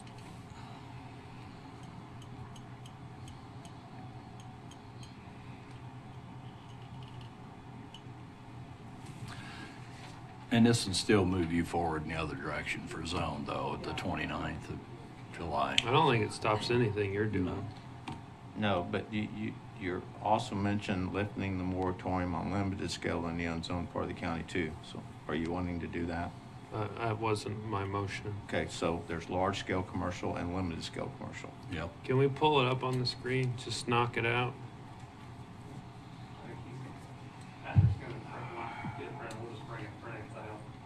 If you extend the moratorium till December 1st, like what was requested for everything other than private ground mounted solar, it covers it. I think that's right. I don't think That's- you have to be too complicated. with Yeah, I words. think that'd be better than we can I vote like on it that now. Simple Okay. version. Mr. Chair, maybe we could let staff get that done and print it out and we could come back to it. Yep, we can do that, because that's the way I understood it. We really were gonna expose ourselves to, although I'm pretty sure that people like Ark Valley and them are probably got their eyes on maybe some projects there anyway, so. Well, and if second's okay, I'd withdraw the motion until we see the new. Sure. The first motion or the second Both. motion? All of it. Okay. We just need to extend it. I don't think we need to cancel it. Yeah. I think the second was okay with that, right? Yep.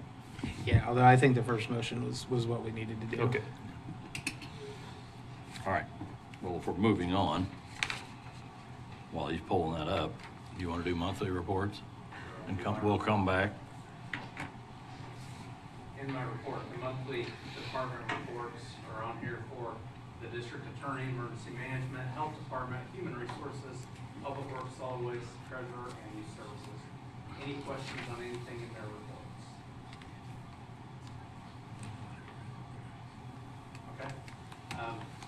Financial report is also in the agenda, just kind of as of May 31st, where we were at on revenues and expenditures of the various funds. I will point out the general fund looks like it's in really good, it is in good shape, but to note that most of the revenues have been received for the taxes, so there's.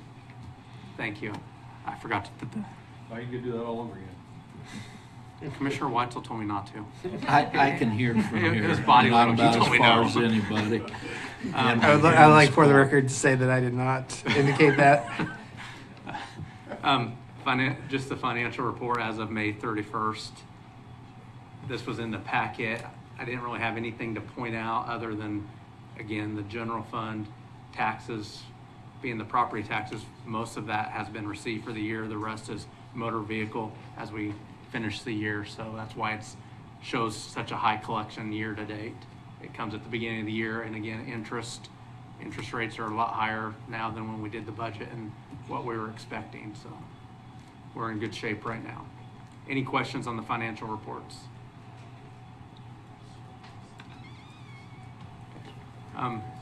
Couple other things, and I see Candace. So I do want to introduce our new Aging and Transit Director, Candace Bonison.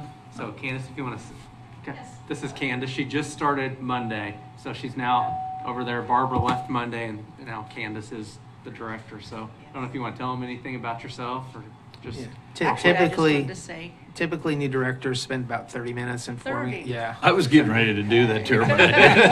Thanks, John. Thanks for the advice. Good morning, Commissioners. I'm Candace Bonison. I do come from the Sedgwick County Department on Aging and Transportation. I've been with them 24 years, so I am looking forward to this opportunity and being a part of Reno County. Appreciate it. Welcome. Heard good things about you, so. Thank you. Thank you. We look forward to you coming on board. Other things in my report. You want me to pull up my sheet? On the audit, I was going to put in maybe, I don't know if you want to, because you can't approve it even though it's not on the agenda. I had sent kind of what the audit contract agreement for the next 3 years would be. It's a flat audit fee beginning next year, same as what the current year for 23's audit is, and then it goes up a few percentage points each year, very small amount. The single audits goes up a small amount, so it's very favorable to extend that with Adams Brown. I know I did send you guys a copy of the summary of the financials. Any questions? Do you want me to put that on consent maybe for the next meeting, or authorize me to sign the? Yeah, I would prefer consent for the next meeting. That way the public can view it as well. Okay, and that's fine if that's what you guys want. I will note that on the 10th, we will also have I may wait till not the next meeting, the meeting after, because the auditors will be here at that meeting, and it may be a little bit awkward doing the agreement for next year when they're doing last year's audit. So if you don't see it at the next meeting, it will be in July, but Adams Brown will be here to go over our 23 audit at the next commission meeting. Okay. And then town halls, we were going to do town halls to talk about the unzoned areas for zoning, future zoning possibilities, and then maybe a little bit on the solar issue to talk kind of about both at the same time. It's not a formal, it's not the official public hearing, it's really just to gather data from various parts of Reno County.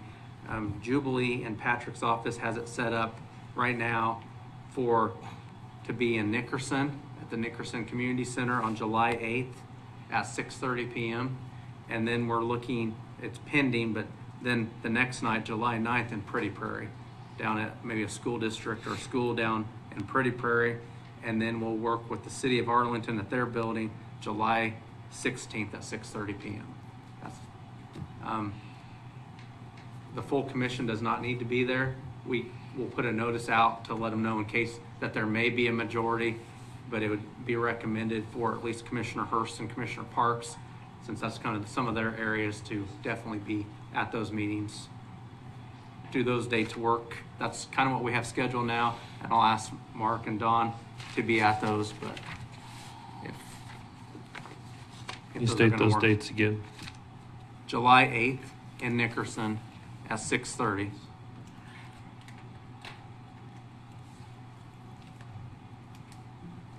July 9th in Pretty Prairie at 6:30. And then July 16th in Arlington at 6:30. July what, 16th? 16th in Arlington. All the same times. Yeah, we'll just do them all. That way it gives people that work till 5 or 6. Randy said he'd bring pizza. I'm just kidding. So the 16th, the chamber is having a debate with the county commission for the people that are. Okay, we can change that. Yeah, that would probably be good to not have the 6th. Yeah, obviously we need to change that.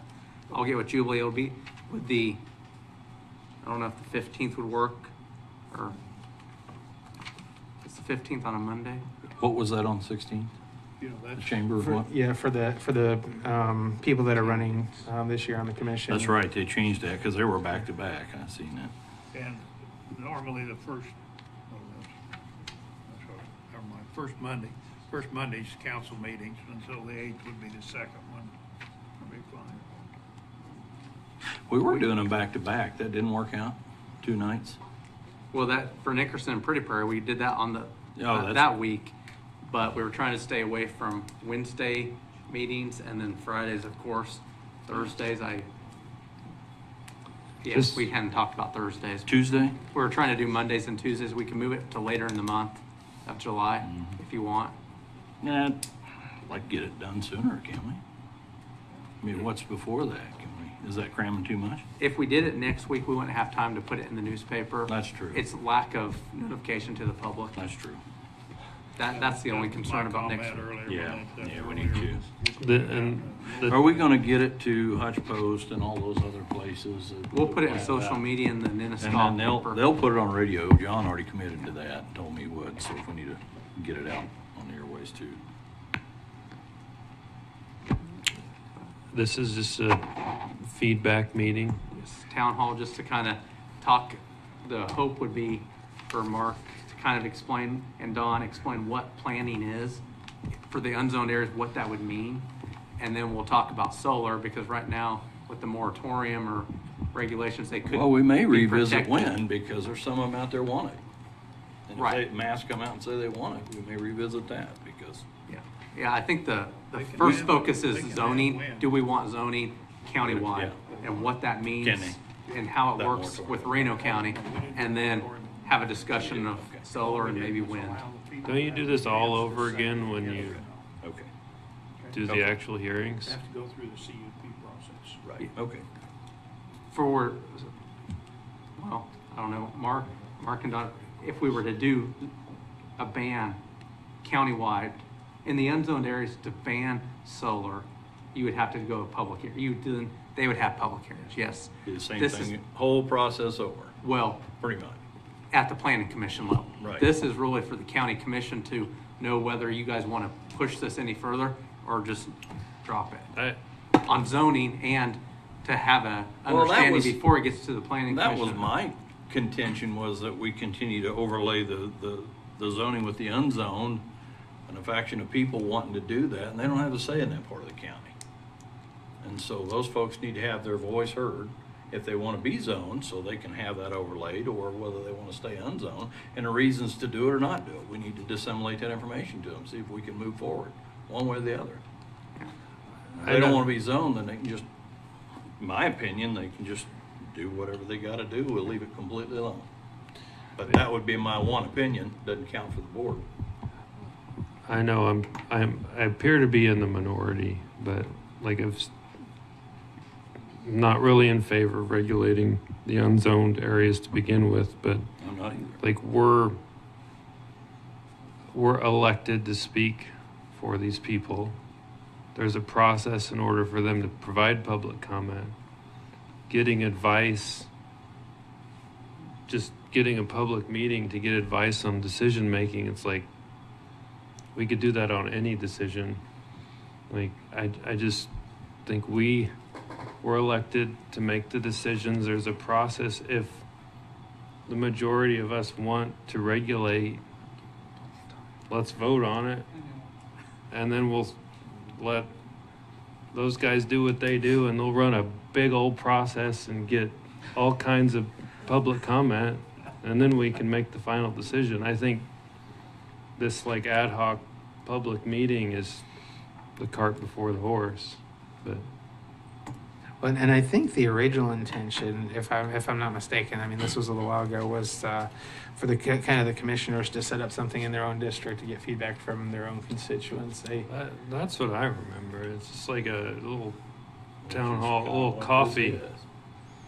Just bring back some feedback to perhaps inform your first decision. Commissioners, that's kind of what this is in a way with Commissioner Parks and Commissioner Hurst's area. But the thought was, instead of just a commissioner going and talking to a few people, set up a meeting to where they're invited, but then have staff that can actually explain how the zoning works versus just a discussion between commissioners and citizens. That was the thought, because there may be some facts and information that gets lost in the interpretation of what zoning is. That's why we were hoping Mark and Don would be Part of it's education.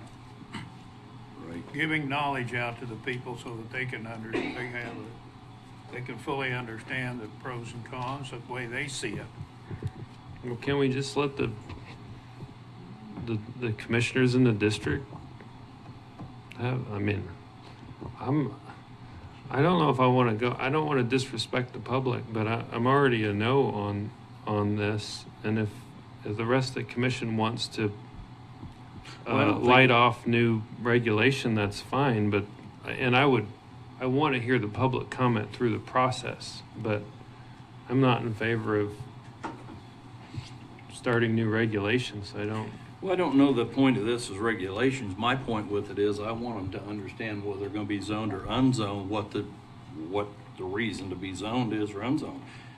Half the county being unzoned, or 2/3 of it, is a mess in Reno County. It's taken the solar how many months to get done, which is a shame compared to every other county in the state that's went through this in blazing time, as far as I'm concerned.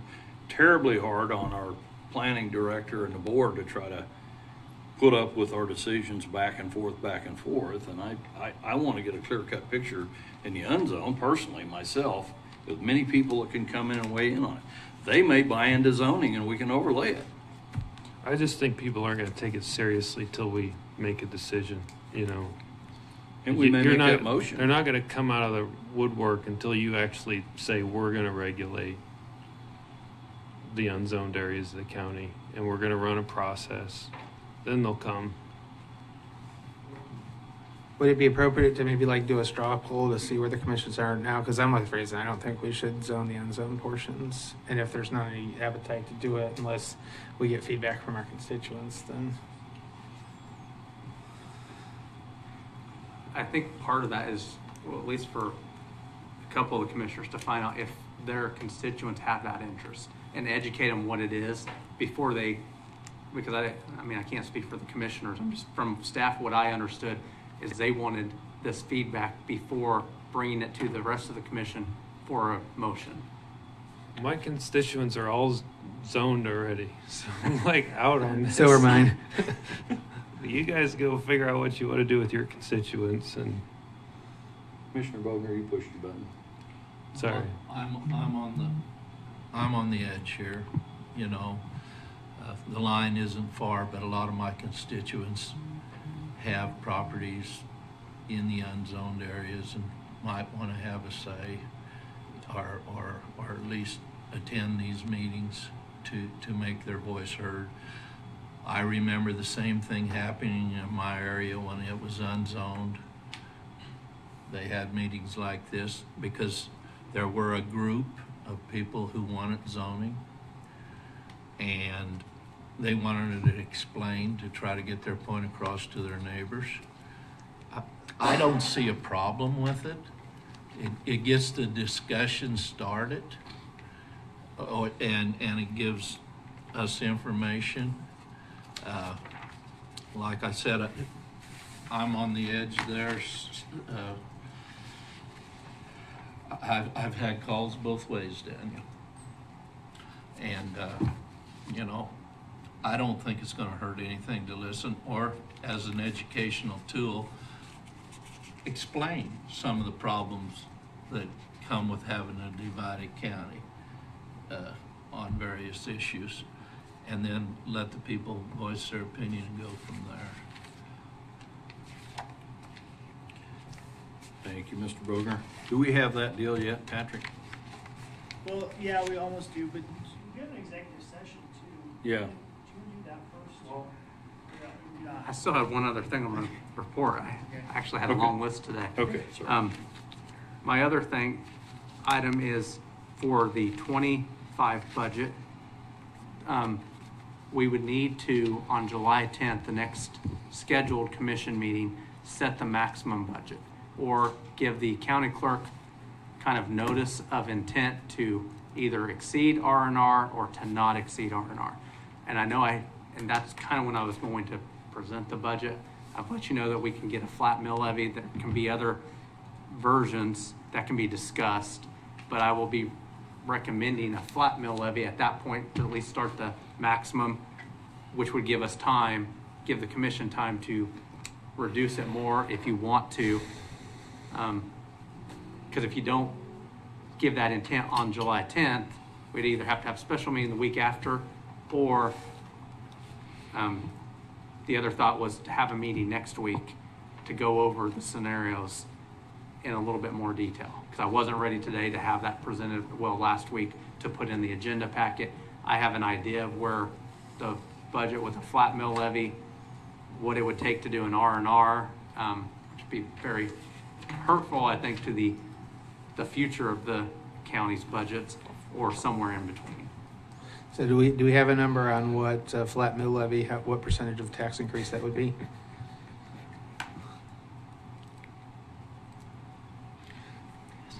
Yeah, it's. Can I save us all some trouble here? We go through this every year, and you know, everybody wants to. I know, but he pushed his button first. Oh, I'm sorry. I thought you were pointing to me. I'm No. sorry, Commissioner Bogner. Well, that was my thought. Been through this one time, I think, and what we did is we did kind of what you're proposing, that we stay, keep our mill levies the same or put something out there. We can change it beyond that, but we've got to have something in place at this point, right? Yes. Is that my understanding?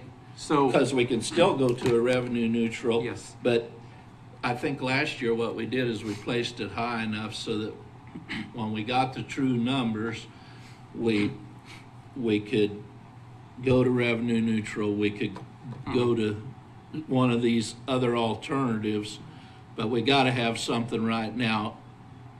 if we were to exceed the R&R at all, otherwise you're stuck with that. the county commission would have to notify the county clerk by July 20th.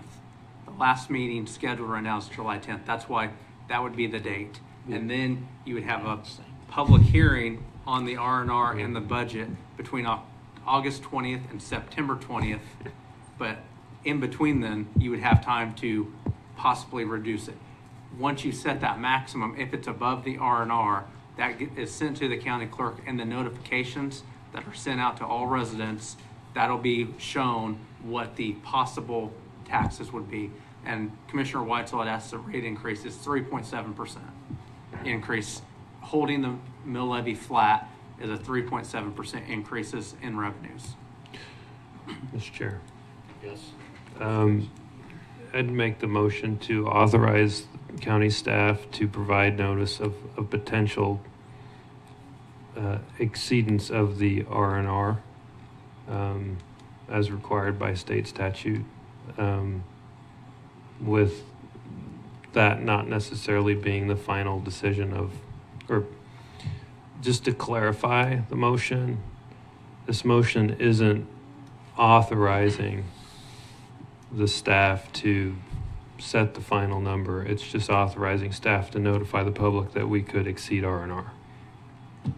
And Commissioner, if you want to wait till the July 10th, you can do that also. But with that motion, I would take it that I would bring it back on July 10th for you guys to see on paper what that is. We go through this every year, and everybody wants R&R, but everybody's worried we might not make it. You just got to send the notice out. You got a second from Commissioner Hurst. Okay, thanks.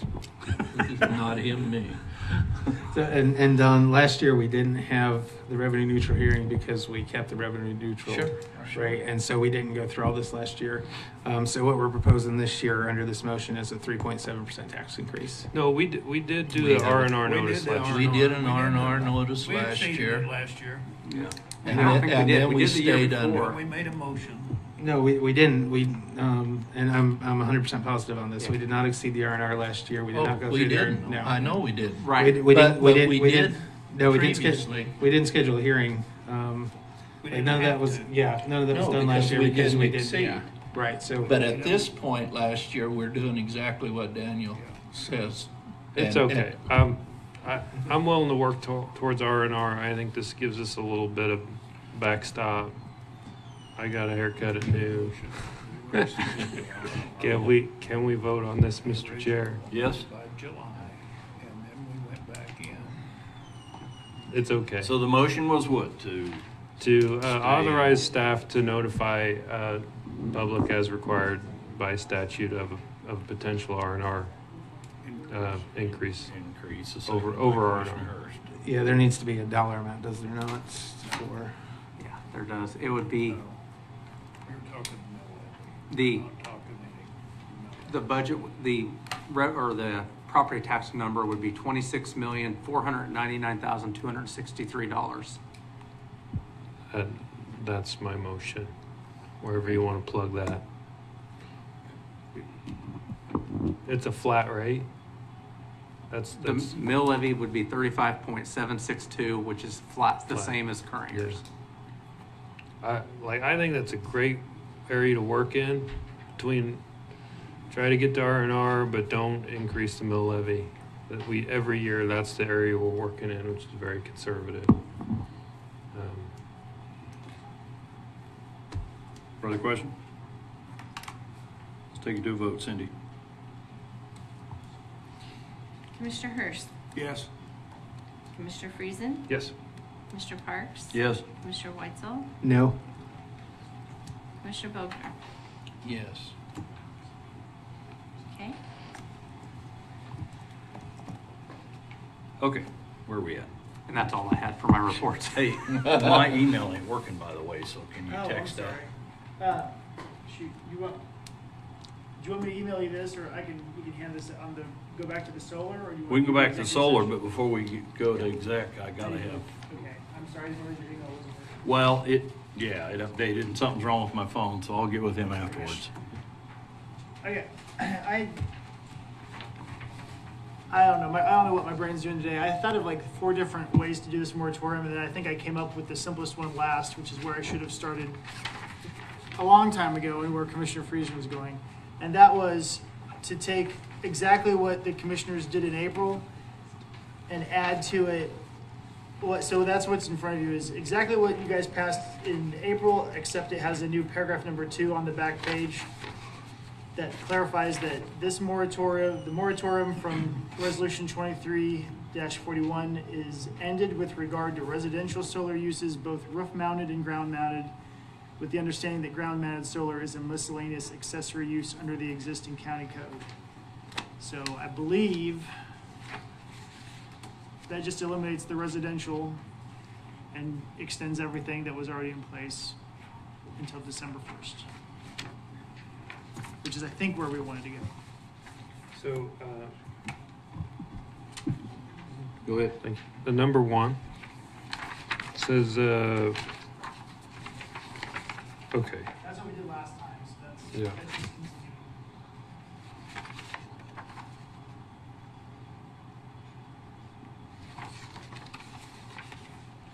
Yeah, I think this makes sense to me.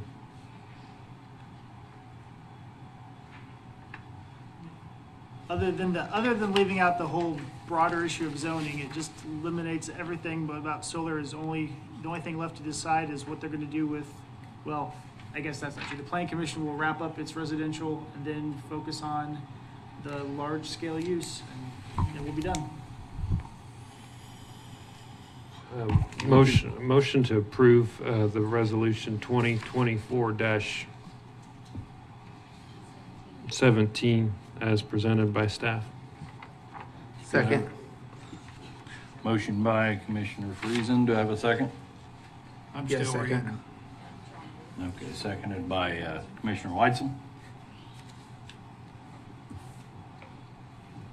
Is that your comment? You're still reading? Yeah.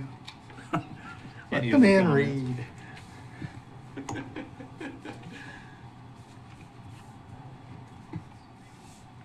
So, just a question here. So we're continuing the moratorium only on commercial And small scale. and Small scale solar, residential electric. okay. And that's countywide. Yep. Okay.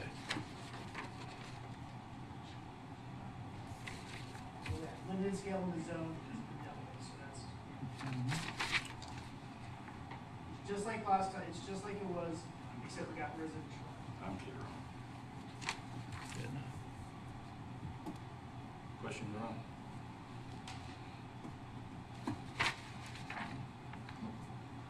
And there's no limited scale that's been requested in the unzoned area at this point, is there?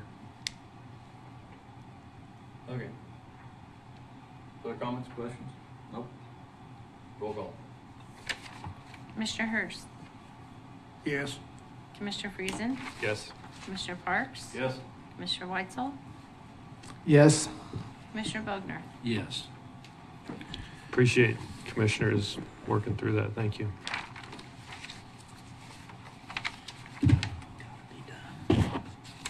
Well, before we go to any quick comments from commissioners? I understand you didn't get them last time, so we probably better do it this time. None here. Commissioner Kaufman. Thank you. Just giving you a hard time. No. You had one, but you can't say it publicly, right? Yeah, tomorrow, I hate to miss the grant program that's going to be here with Representative Mann, but I will be attending the SCED annual meeting at 12:30 tomorrow. And Jim Sightnader will be one of the presenters there, along with Joni Hopkins, who's Vice President of Federal Reserve in Chicago in the Product and Relationship Management Group. She is originally from Kansas, and one of our board members is a friend with her, and that's how come we managed to get someone of that caliber here to the annual meeting. And Yeah. Are you guys looking for a motion? Well, I am, but Mr. Weitzel, you got a comment? Yeah. So next month we've got a lot going on. You of course have July 4th. You've got the parade. There's celebrations. We've got relaxed fireworks restrictions. And so just encourage everybody to get out and enjoy the holidays, be safe. So don't shoot fireworks off in the street, please, because people can't see you unless they're lit, and we don't want any accidents from there. Next month is also MAGA month, the Make America Great Again month. And so, part of making America great again is eating lots of meat and talking to your neighbors and, inviting them over for a barbecue or, maybe put an extra couple of hamburgers on the grill. But, getting to know the people in your community.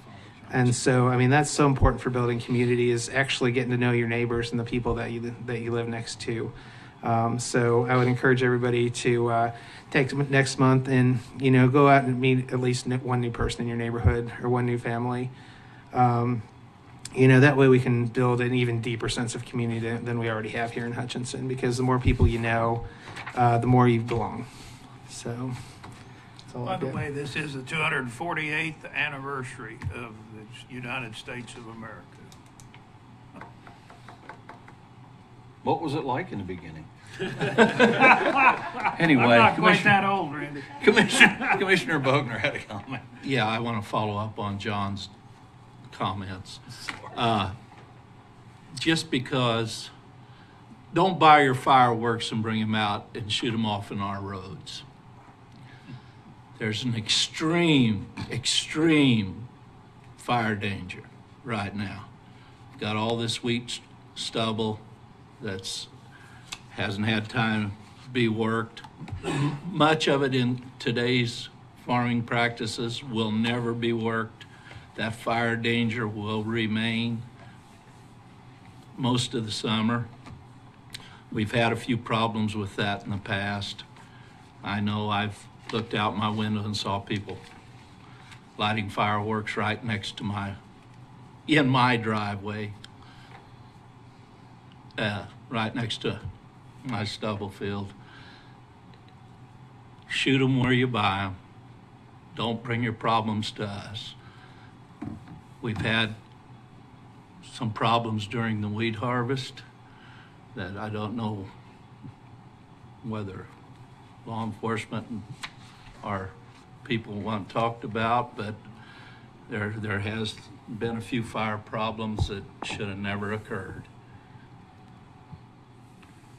My only comment is I'd encourage people to get out to the forums and meet the candidates. I personally shuffled around, met a few of them last week just to get to know some of them. But you owe it to yourself to get to know them and make an informed decision. So I don't have much other than that. I think we'll adjourn this. Oh, you got something? No, my email's working and I got it, so I can make the motion for you if you'd like. Or That's fine. Okay. Yeah, if you want to. Are you ready for it? Yep, go ahead. We're going to adjourn this meeting and go right into executive session. Move the board recess. Hold on just a minute. Can't adjourn yet, but we have to come back. Well, we got to come back and adjourn? Okay. Yeah, That's recess. right. That's right. We'll recess then. Move that the board recess into executive session with the county administrator and county councilor to discuss the subject of non-elected employee performance. The justification for the executive session is to discuss matters which have a reasonable expectation of privacy in the executive session to end at noon. Okay. For how long? 15?